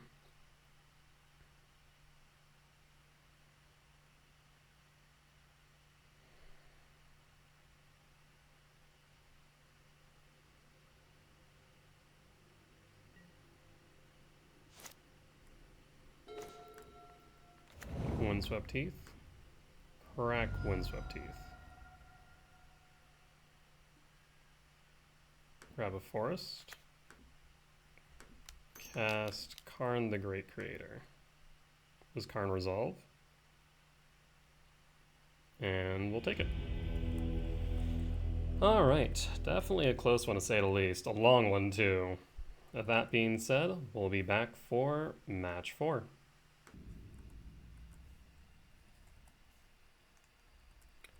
Alright, we are back for match number 4. On the play... Yeah, we can keep this.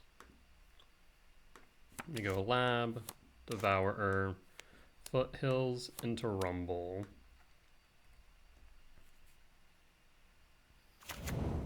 Ooh. So this is Hammer Time.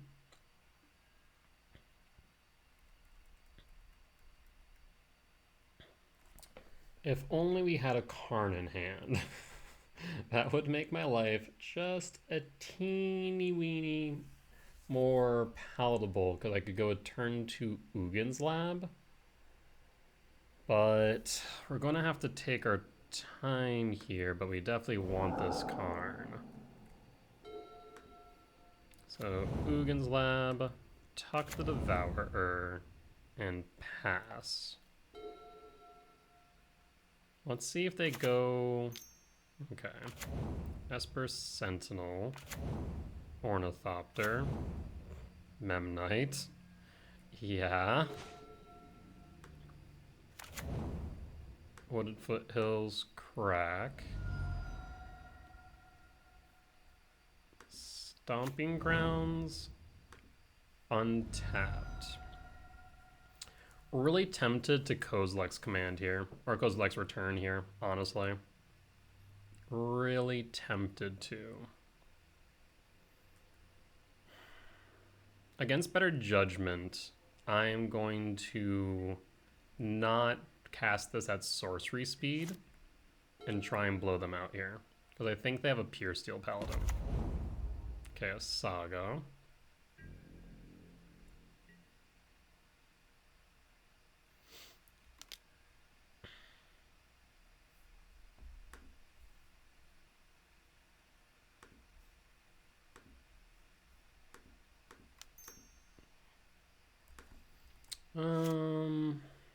No.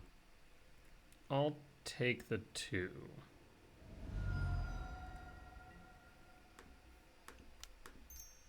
Alright, I want to see if they're going to play anything else. They said no. Yes, you get to draw a card.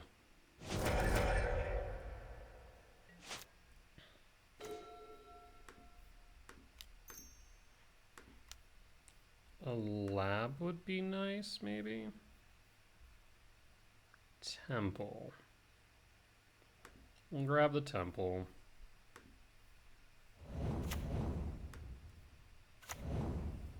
And we only have 3 mana, so pass. Kinda wanna get rid of the Saga, not gonna lie.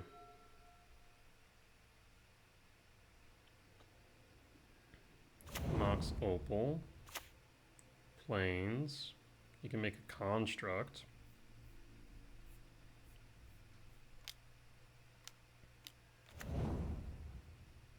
If I draw into a land, I'm going to cast World Breaker.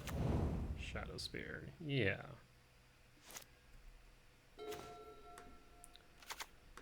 Oh, let's go ahead and cast World Breaker.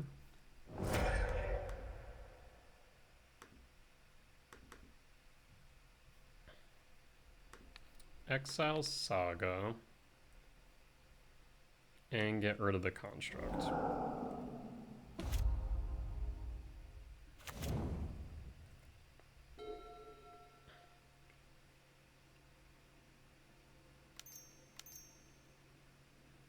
Pure Steel Paladin. Yep. Uh-huh. Yes.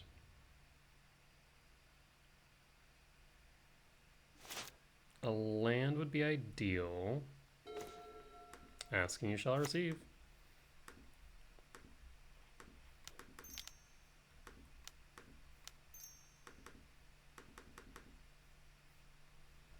Exile. So it seems like mono white hammer time.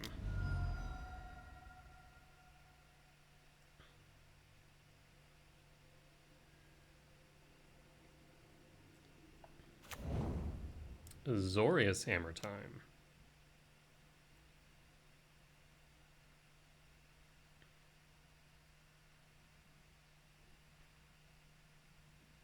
Down to 14. I can deal 11. I can deal 12 damage total. Okay.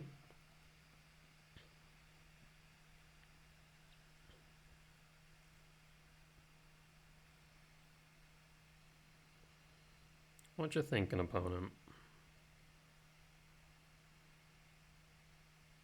What I'll probably do is cast Soin Microspawn not kicked, and then Karn.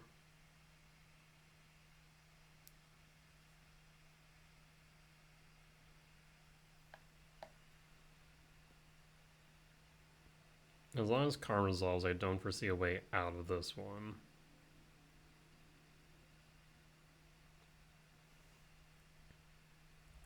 Alright, and we got there. Azorius, hammer time. Alright, let's go to sideboard for game 2. Haywire Might, Dismember, Leveler, got an Emrakul, cut 3 Mycospawn, and we'll run it like that.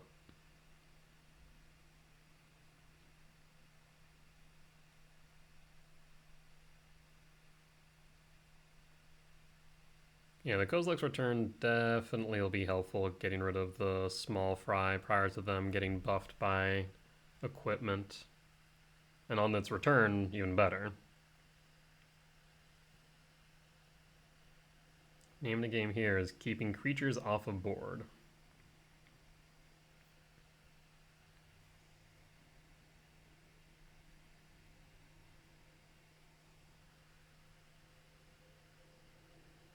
Since they're Azorius, I imagine we're going to see Consigned to Memory. I could foresee some Dampening Spheres as well. So, won't be too surprised to see those.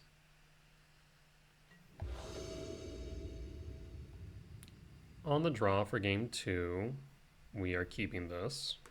This is fantastic.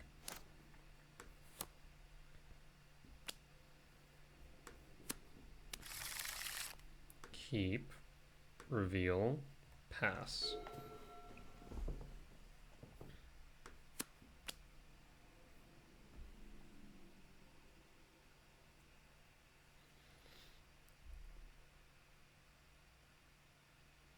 Let's see what you got, opponent.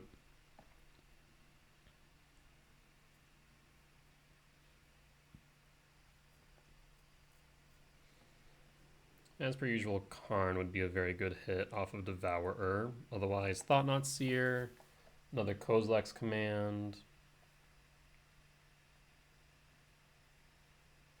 World Breaker. There's not many bad draws here outside of maybe just lands. Five cards straight of nothing but lands, that would be a bit unfortunate. Saga, okay. Constructs can be annoying, but the commanding fleet will deal with it pretty cleanly. There's not too much to worry about there necessarily.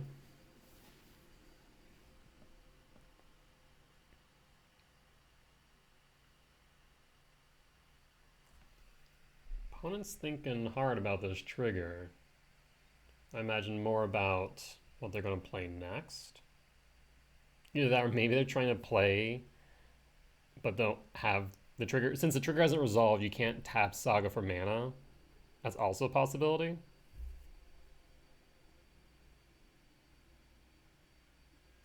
Ornithopter, Memnite, Mox Opal, Stoneforge Mystic. What are we naming? Or what are we searching for, rather? Cauldron Complete?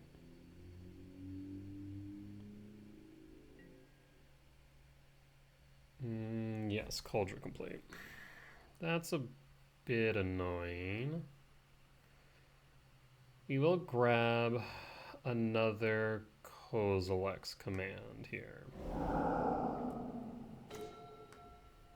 I will play Ugin's Lab, Devourer of Destiny tucked.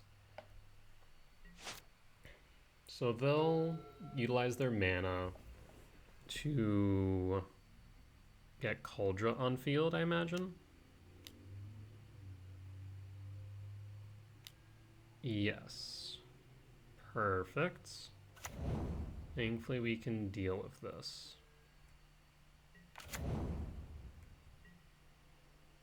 Pretty cleanly at that.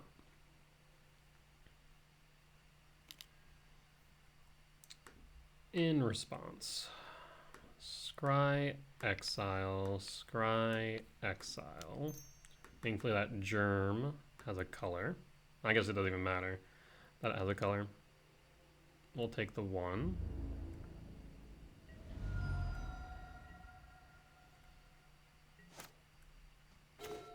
Another Ugin's Lab. Well, let's go Temple and pass.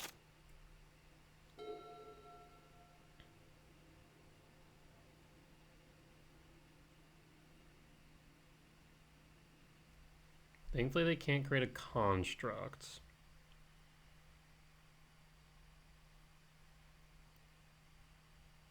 I guess they could put another equipment onto the field.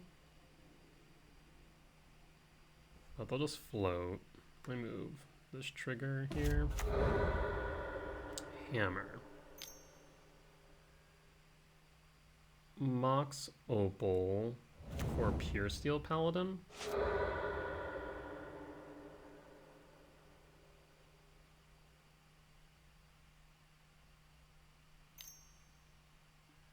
Pure Steel Paladin, yes.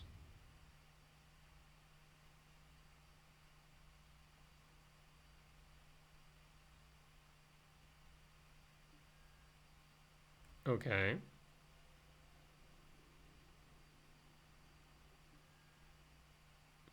Bit rude to split it up like that, not gonna lie.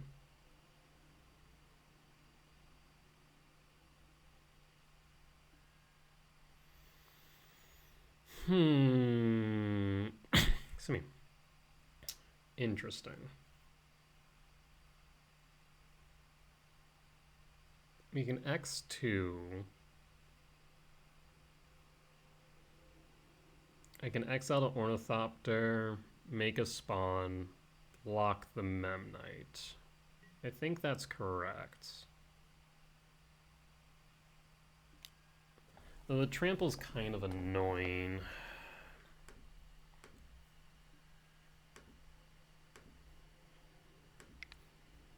So, exile the Thop.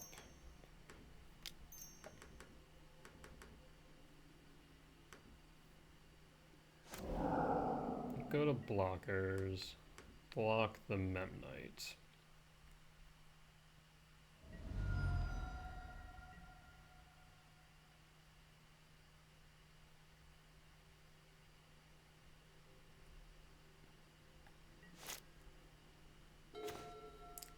Thought not seer. Well, let's go ahead and Malevolent Rumble.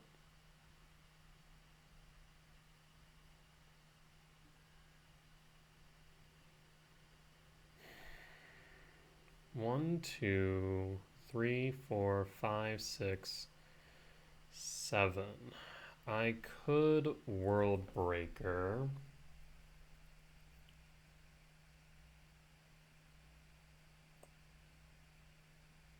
And exile the Colossus Hammer. It won't deal with the Cauldron Complete, however. Especially as it will have First Strike and Trample. That is unfortunate.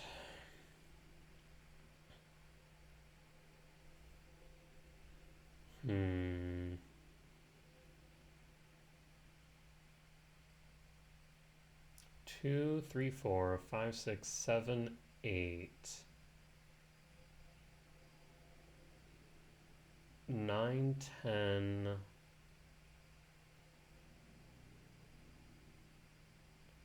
Hold up.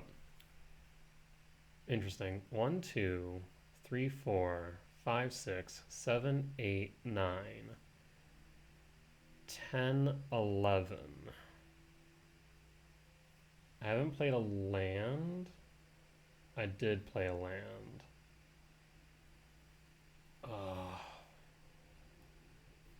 1, 2, 3, 4, 5, 6, 7, 8, 9, 10, 11. I would be one short of the Emrakul next turn. Oh boy, oh boy. In that case, let's play, let's grab the World Breaker. So unfortunate. 1, 2, 3, 4. Yeah. Okay. Hold up. Hold up. Actually, hold up. We have a Wooded Foothills. 1, 2, 3, 4, 5, 6, 7, 8, 9, 10, 11, 12, 13. We grab Emrakul. Give me Emmy. Okay. Oh, it's actually 5 also because of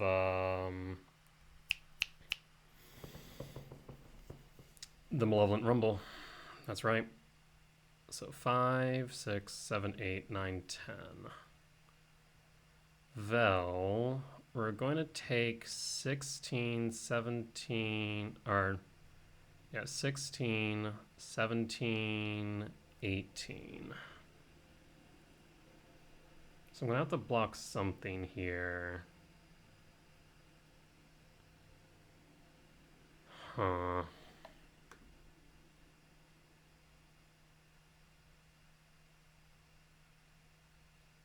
Is thought not correct? 5, 6, 7, 8, 9, 10, 11, 12. We're going to need one spawn.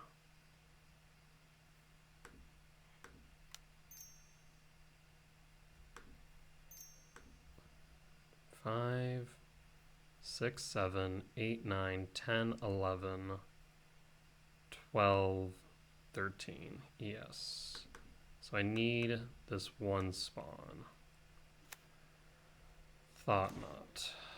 Ooh. Get rid of Path to Exile. Leaving them with just the Esper Sentinel. We need to be at 2 mana, or 2 life or less. Or 2 life or more. Bleh. Yep, there's 16. There's Esper Sentinel.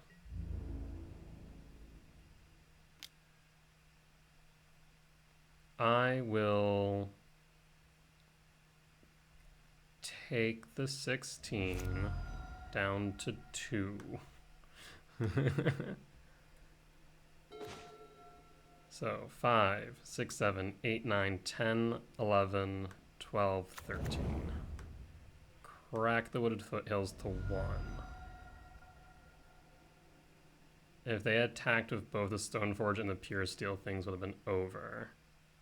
But now things get interesting. Come on.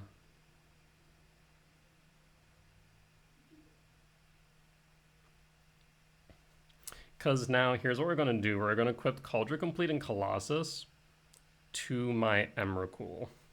They're going to attack in with the Pure Steel Paladin. Is perfect.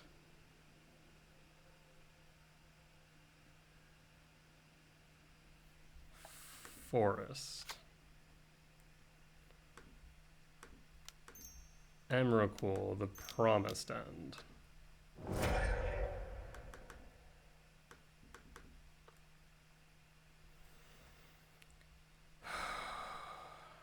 We got there.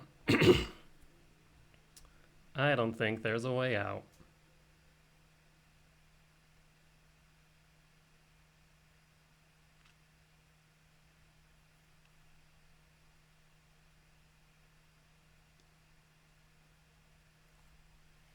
Come on, opponent. Just let me have it. Just give me your turn. It's gonna be so good, I promise. Alright, in hand is the Leyline Axe. Stoneforge Mystic, neither are playable. Well, let's first off equip 0. Oh, I can only do it. What? I thought you could equip to opponents. Oh, so unfortunate. Well, annoying.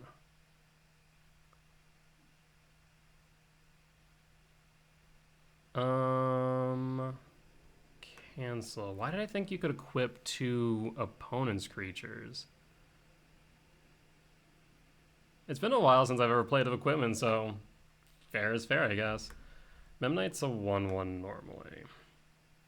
We need Pure Steel to die.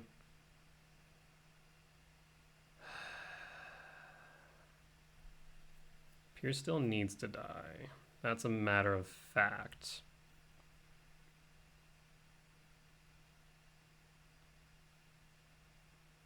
So Pure Steel dies.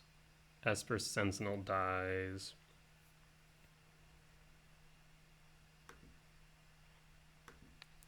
Equip to... Cancel.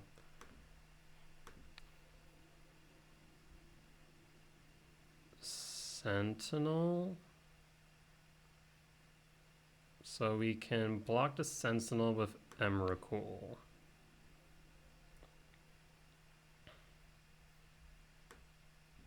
And then we can attack with the Memnite. Sentinel attack in, we'll block with Emrakul. Pure Steel will attack in, we'll block with Thought-Knot. That leaves just the Memnite and the Mystic, Stoneforge Mystic on field.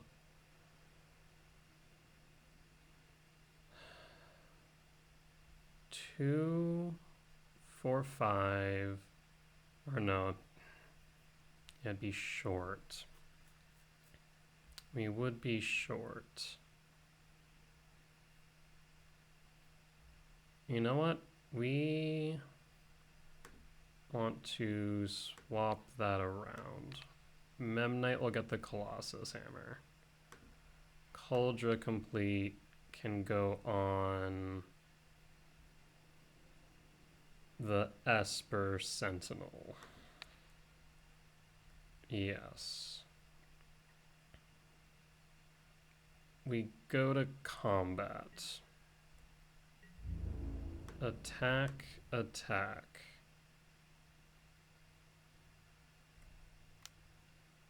Two blocks. Block, block.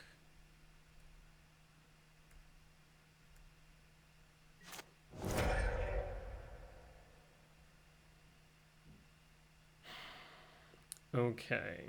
And pass the turn.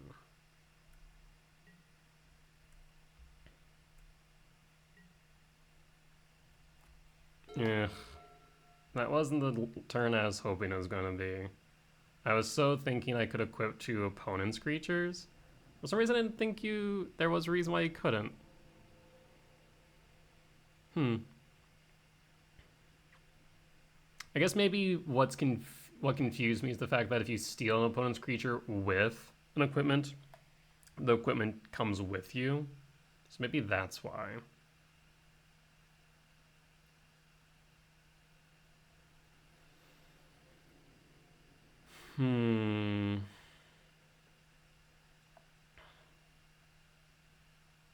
Well, I'm gonna have to block Esper Sentinel with Thought-Knot as the problem. I'm not gonna be able to cast Devourer. So we need to high roll into something. 1, 2, 3, 4, 5. Yeah, I need either a World Breaker or a Devourer. Guess you can grab another Stoneforge.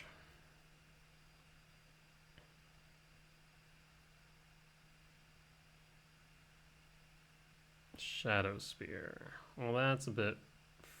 I mean, that doesn't do much. Esper Sentinel already has Trample. Yes, I have to block with Emrakul. Well, that's not helpful.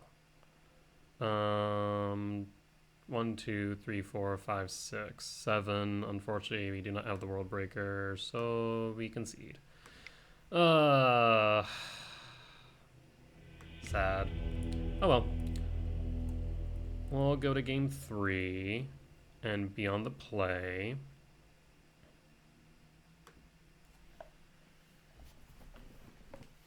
Yeah, when's the last time I've actually played with equipment? Oh god. I generally can't remember. I guess in limited, but I never attempted to equip to an opponent's creature. Because why would I? Yeah. one of those small moments of like, oh, I guess I somehow overlooked that magic rule. To be fair, there's a ton of them, but you'd think I would know that after playing the game for so long. But I guess I just either never attempted or never thought to attempt to equip to an opponent's creature. Unfortunately, it didn't work out that way. On the bright side, learn something new. I won't make that mistake again. So, good news.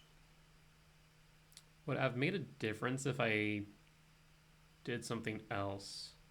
Maybe. If I would have exiled the Cauldron Complete.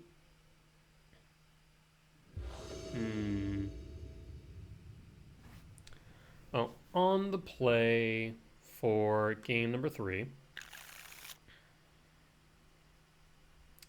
I will keep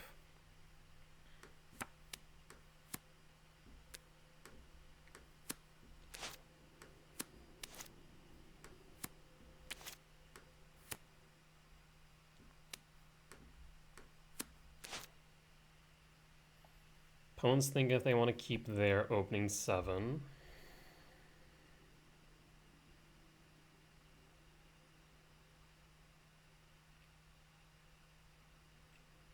Yeah, I'm thinking if I would have exiled the Cauldron Complete,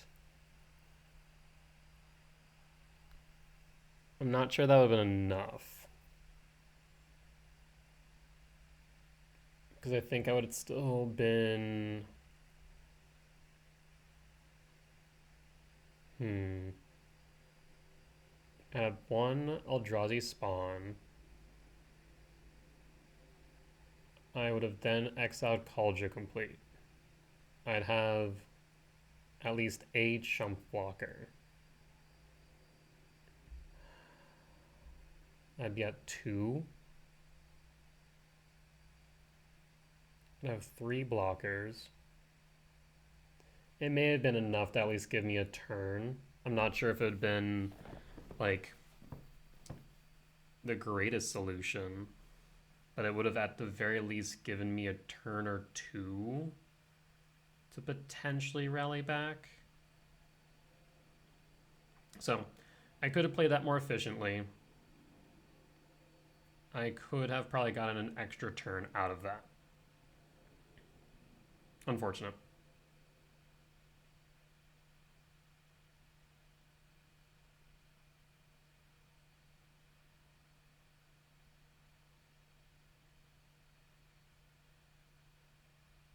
Well, it's taken a while here to think if they want to keep their opening 7.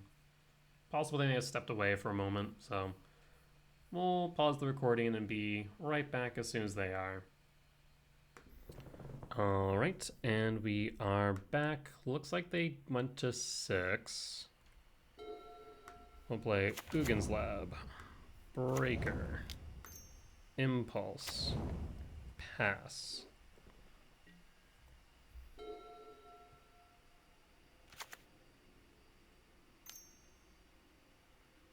Esper Sentinel, that is fine. Memnite, that is fine.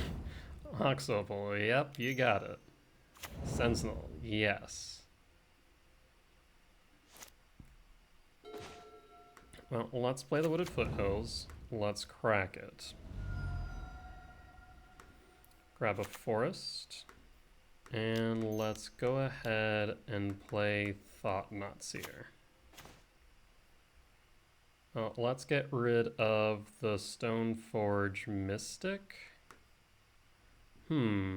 Actually, let's get rid of the Pure Steel Paladin.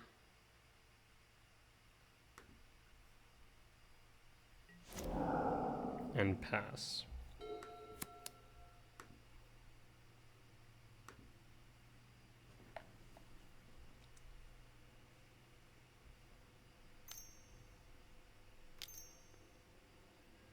Here's the Mystic.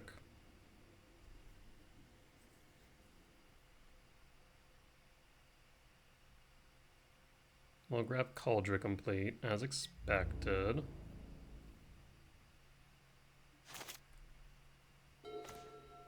Utopia Sprawl.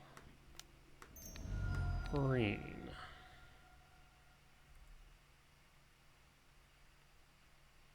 I will pay the 1. I'll pay the 1.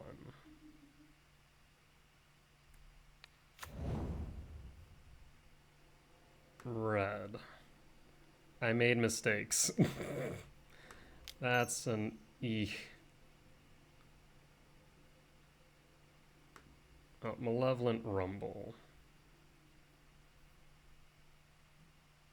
Shifting Woodland.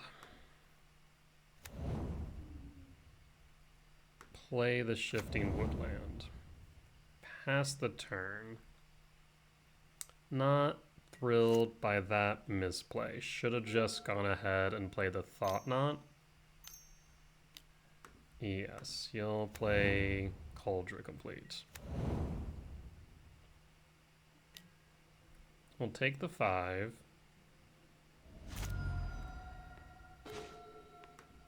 Verdant Catacombs.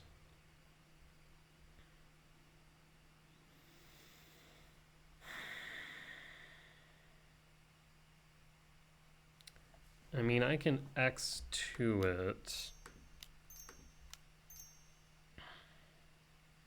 And then pay the 2. So let's go Thought Knot Seer. 2 Sigarda's Aids. Yikes.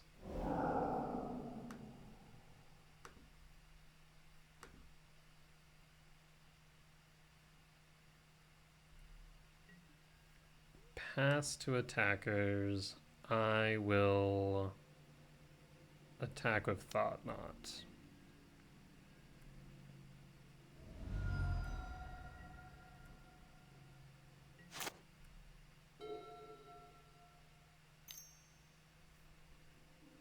There's Sigarda's Aid.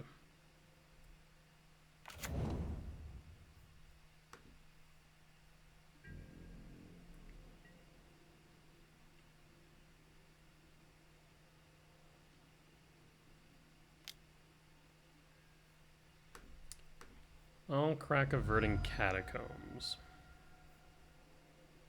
Grab a Forest. Kozilek's command, X equals 0.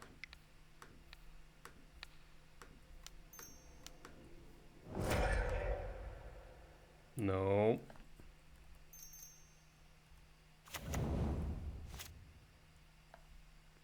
X equals 0.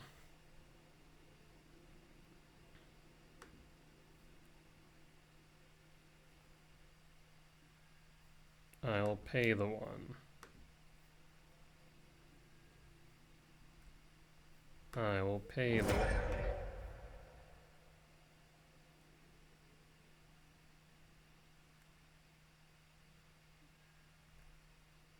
That resolves Utopia Sprawl. Not what we're looking for. Springleaf Drum. That is fine. Draw. Kozilek's command. 1, 2, 3, 4, 5, 6. Well, let's go to combat.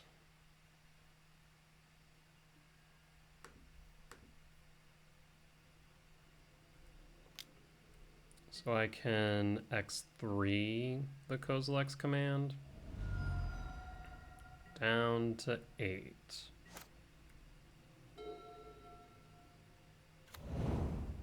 Land. They need to leave back at least 1 blocker.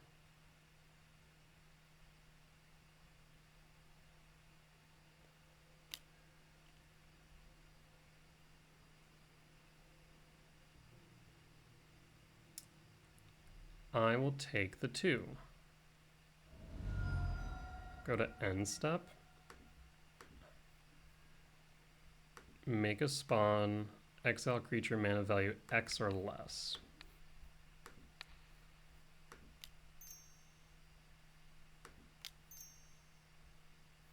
And we can go 1 more.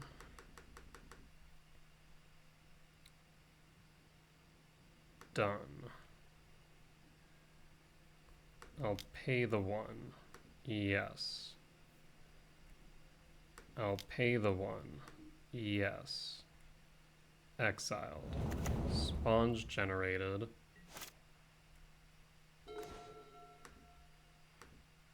Bring back Worldbreaker. Exile Memnite.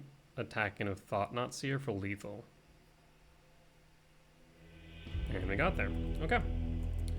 A little bit of a slip up there with the Thought-Knot Seer and Utopia Sprawl. Worked out in the end, but was a close one. That being said, we'll be back for match number 5 in just a few short moments. Alright, and we are back for match 5 on the draw for game 1. Don't know why I always like flip-flop whatever I am. When I'm on the play, I say I'm on the draw. When I'm on the draw, I say I'm on the play. I think it's because I'm looking at my Excel spreadsheet and the previous matches. That is likely the reason why. Either that or, just me being dumb. But opponents thinking about whether or not they want to be on the play. If they want to be on the draw, that's fine too. Maybe they're playing Dredge. This hand's good. I'll keep this. This is a turn 2 Thought-Knot.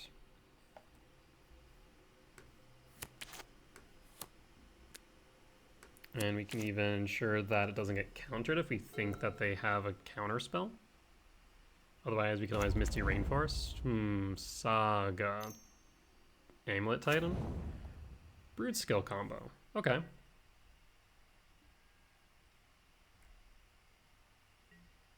Kozilek's Return looking really good right now.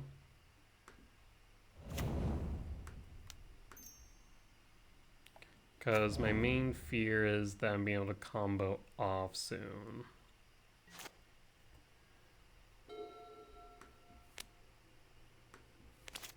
Maybe we do still Misty Rainforest so we can thin a bit. Do you have the Basking Broodscale? You have Malevolent Rumble. And you found a Basking Broodscale. Well, Thought-Knot will be able to grab it. However, if you have another Basking Broodscale, that will be unfortunate. Chooses the Basking Broodscale. That makes sense.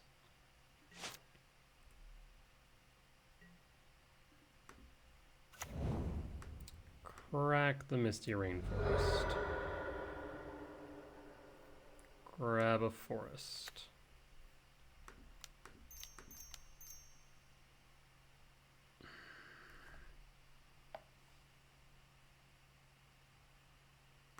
Thought-Knot Seer. You have 2 of them. Shoot. And commands as well. But hold on. You don't have a land.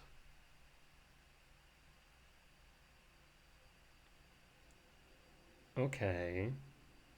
That is intriguing. Because you can cast it. You can equip it. But you won't be able to do anything else thereafter. Equip cost is 1. So the best thing for me to do here is grab the Mox Opal. Yes. I think that is correct. Really weird choice there. And that was what I was concerned about with 2 Basking Broodscales. If they had a land, or they draw into a land or SOL. Because they can then make infinite mana.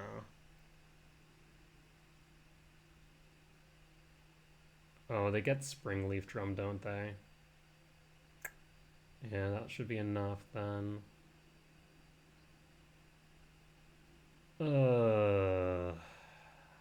Should have stuck to my gut and held up the return.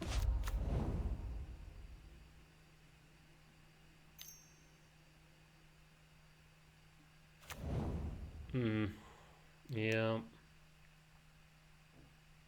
Tapped the... I guess it doesn't matter. You could have tapped Eldrazi spawn all the same. Well, I'll let you go off. Do your thing.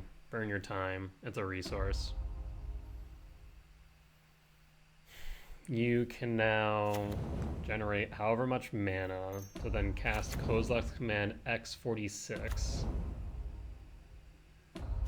to search your deck for a glaring Flesh Raker and then combo kill me. Yep. Should have stuck to my gut and held the return. Like, I was worried about that possibility, that they would have two. And if they did, that they could then combo off. The Mox Opal would have worked had they not have another Springleaf Drum, but I think they run 4 maybe? Yeah.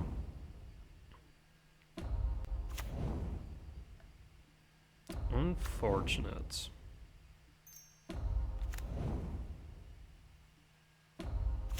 Yeah, because on equip, we would have been able to run out the return.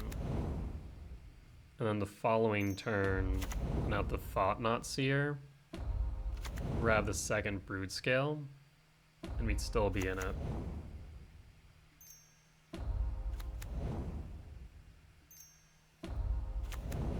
I mean, retrospect is 2020. I could have held it. We knew that there was a Broodscale in hand. Just as much as there could have been 2, there could have been 1. So... I don't know. Let me know in the comments what you guys think. Is it right in that moment, with the knowledge that I have, to cast Thought-Knot Seer, or hold the Kozilek's return, knowing the possibility that if they have 2 Basking Broodscales, I lose? I'll be curious if anyone responds, and if you do, what your thoughts are overall.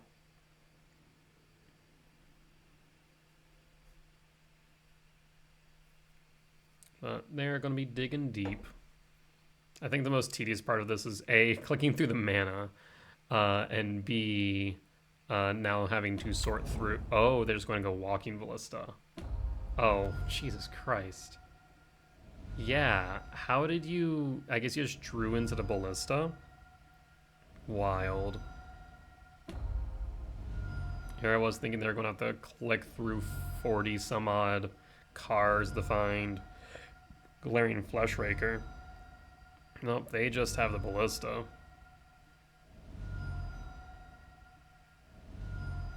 Unfortunate.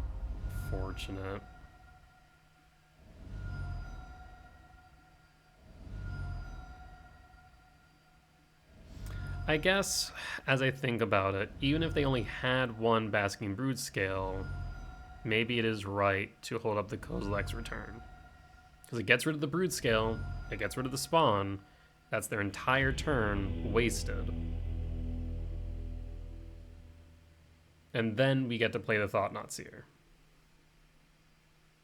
Yeah. So, yes, I recognize now the right move, I think, was to hold the Kozilek's return and cast it in response. I think that was, or would have been, correct. Alright, well, with that being said, let's run it back like this.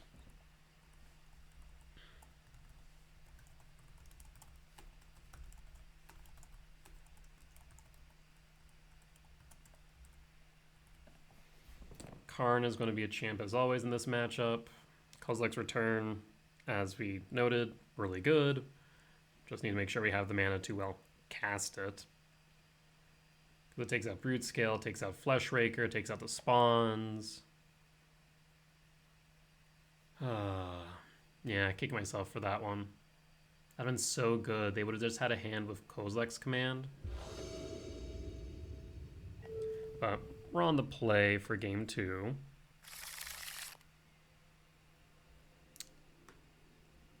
I'll keep. As I mentioned, Karn is very strong in this matchup. They also... Did they keep 7? They did. We'll tuck the Emrakul. Pass the turn.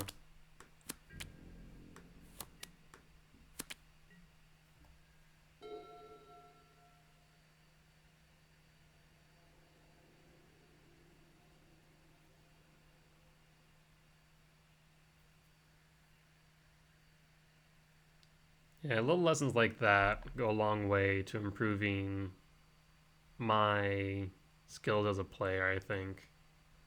Knowing that if they go through with the combo, they have nothing as long as I resolve the return.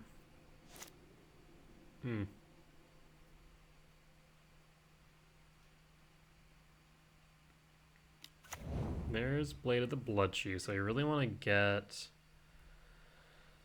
Karn out. Alright, let's pass the turn.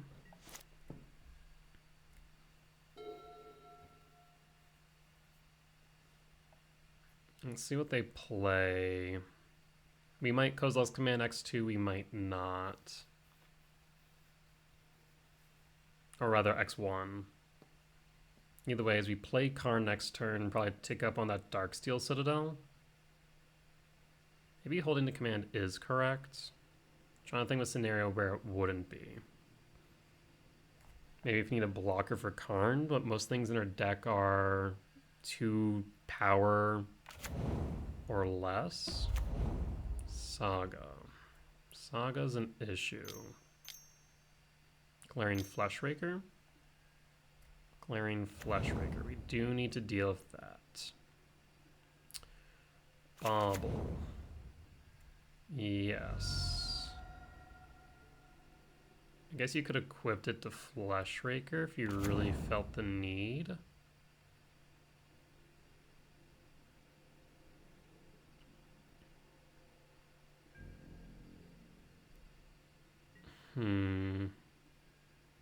Like, Fleshraker genuinely needs to go. I'll crack the Catacombs. Grab the Stomping Ground. Tapped. Pass.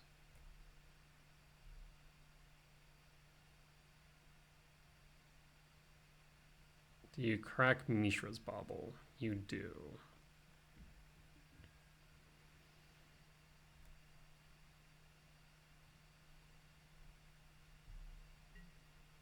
Talisman of Impulse. Well, we'll go Wooded Foothills, crack to 17 for a forest.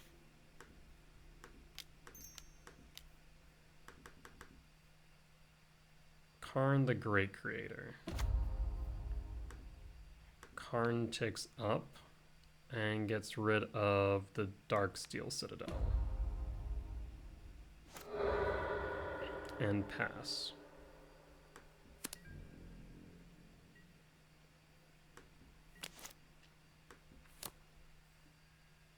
And pass. Thief of Existence would be their out, but they lack green mana. Saga trigger.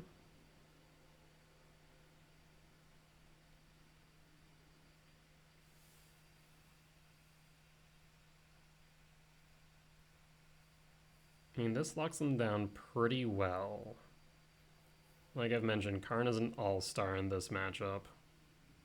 Can be very difficult for them to come back.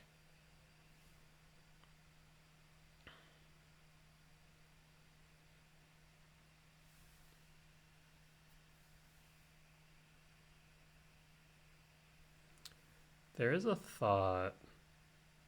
X3. Yeah, if they don't have a land. Ugh, of course you do. Basking Broodscale? No. Or Malevolent Rumble. It's better to hold up for the construct.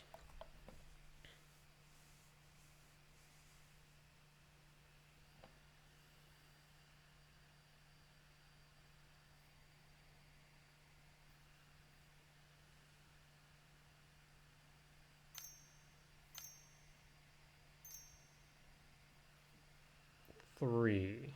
For what? Another Glaring Fleshraker. Well, that is frightening.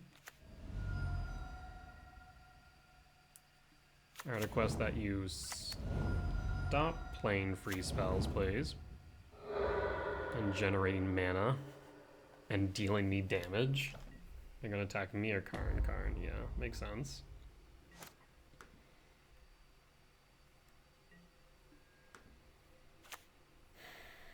Well, we need to Kozilek's command. We need to get rid of at least one Fleshraker.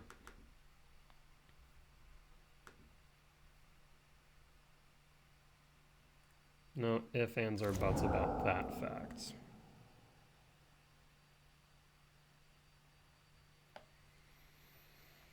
The question now is, what do we do with Karn?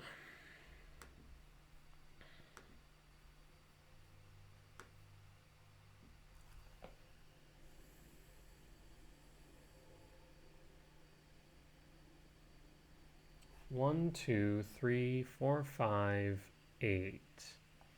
You do have 8 mana. However, I'm gonna have to block one of these, or block with one of these spawns. Well, maybe not. They have 5 mana available right now.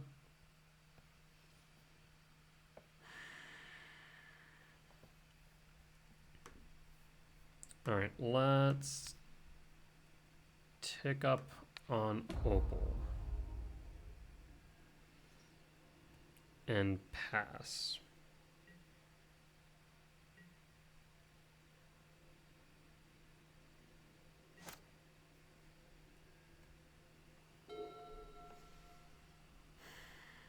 I do think they might grab a Pithy Needle.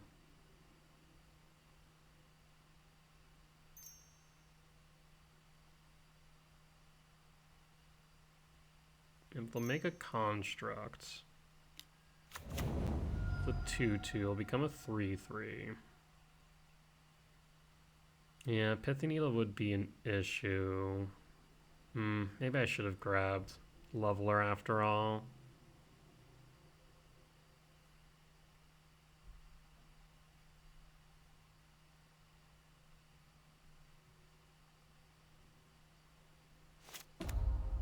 Shadow Spear. Odd. Stirrings. Did they not have... I thought Mono Green Broodscale combo ran Pithy Needle on the side for this exact matchup. Am I insane?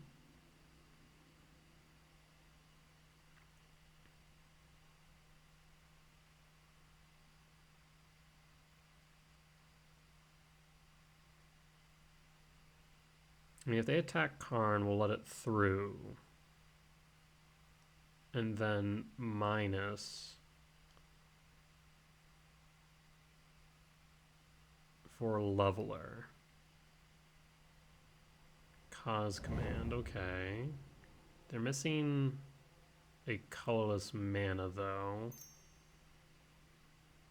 1. Okay.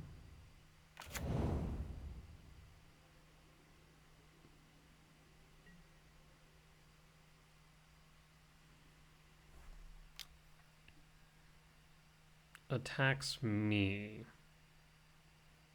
That's a bit frightening.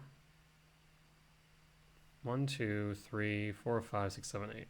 I'll take it, but I'm a bit scared. I is scared.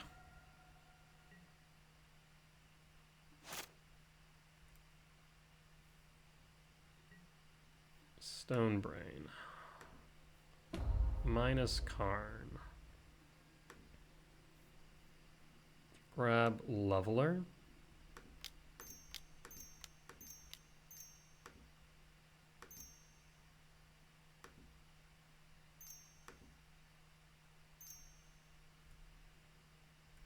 Those resolve for what they're worth. Cast Leveler.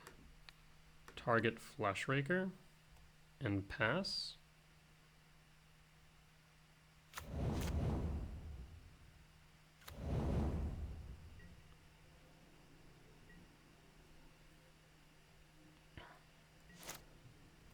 And pass.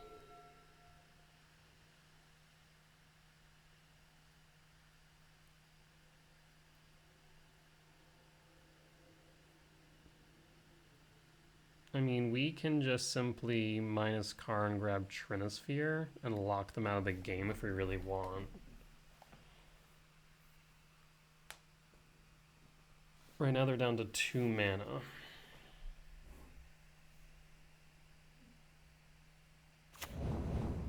Okay, 3.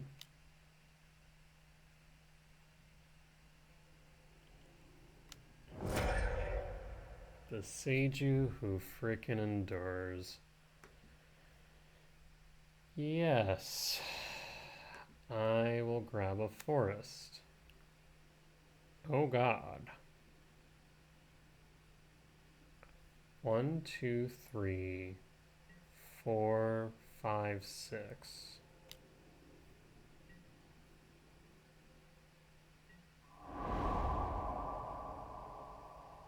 Uh-huh.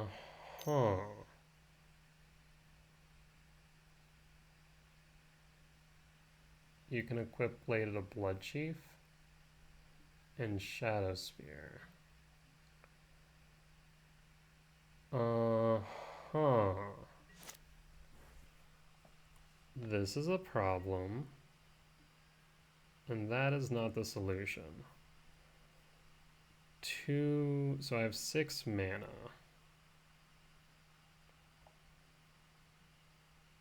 Oh no. Talisman of Impulse. 6, 7, 8, 9, 10, 11, 12.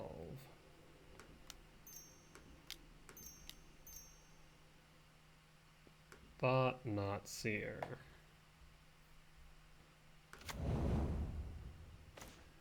Get rid of the command.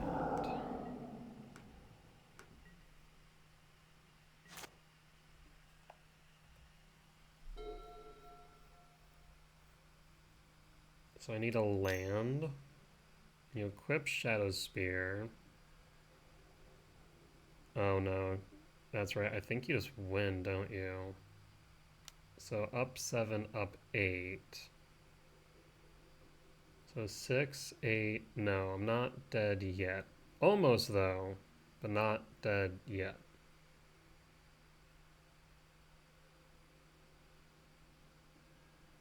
Yep, you equip the Shadow Spear. Up to 8.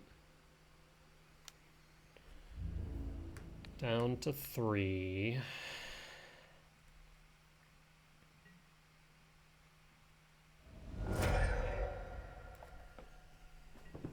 Up to 10.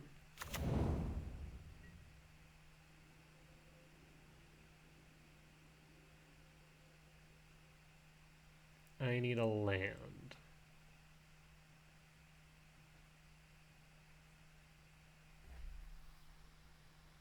So 2, 3, 4, 5, 6, 7. A land gets me Leveler.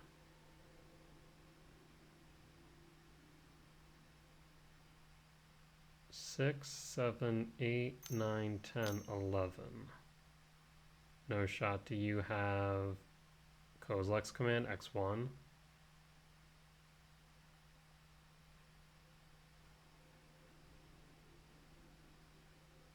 Oh no.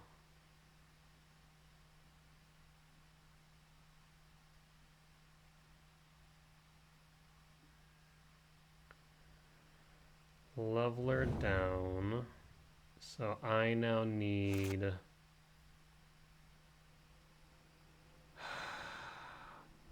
Karn will get me there. Yeah, Karn. Command. A temple. Worldbreaker.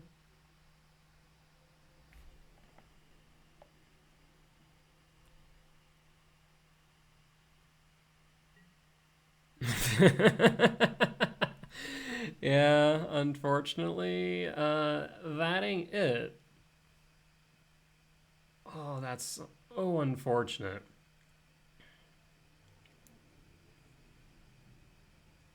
So we have 5 card types in the grave now. 2, 3, 4, 5, 6, 7.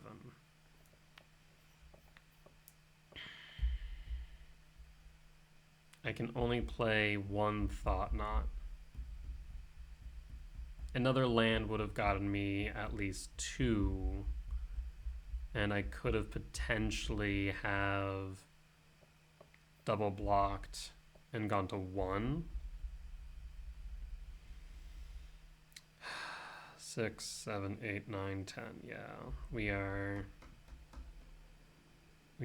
off. Right, 5, 6, 7, 8, 9, 10.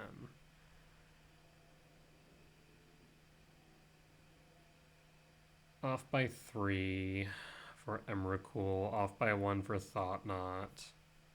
Yep, you got it. Of all the cards to draw, the Utopia Sprawl was not one we wanted. I mean, 3-2 record. I can't complain too much. Some really close matches. There's the land for the double Thought Knot. But then a whole lot of nothing until a command. Yeah, even if it was like reversed order, maybe 2 Thought Knot, it wouldn't have really mattered. They're just too far away from a solution rather than just stemming the bleeding. Alright, well, not bad. Definitely had some moments where he could have played better or had some different lines.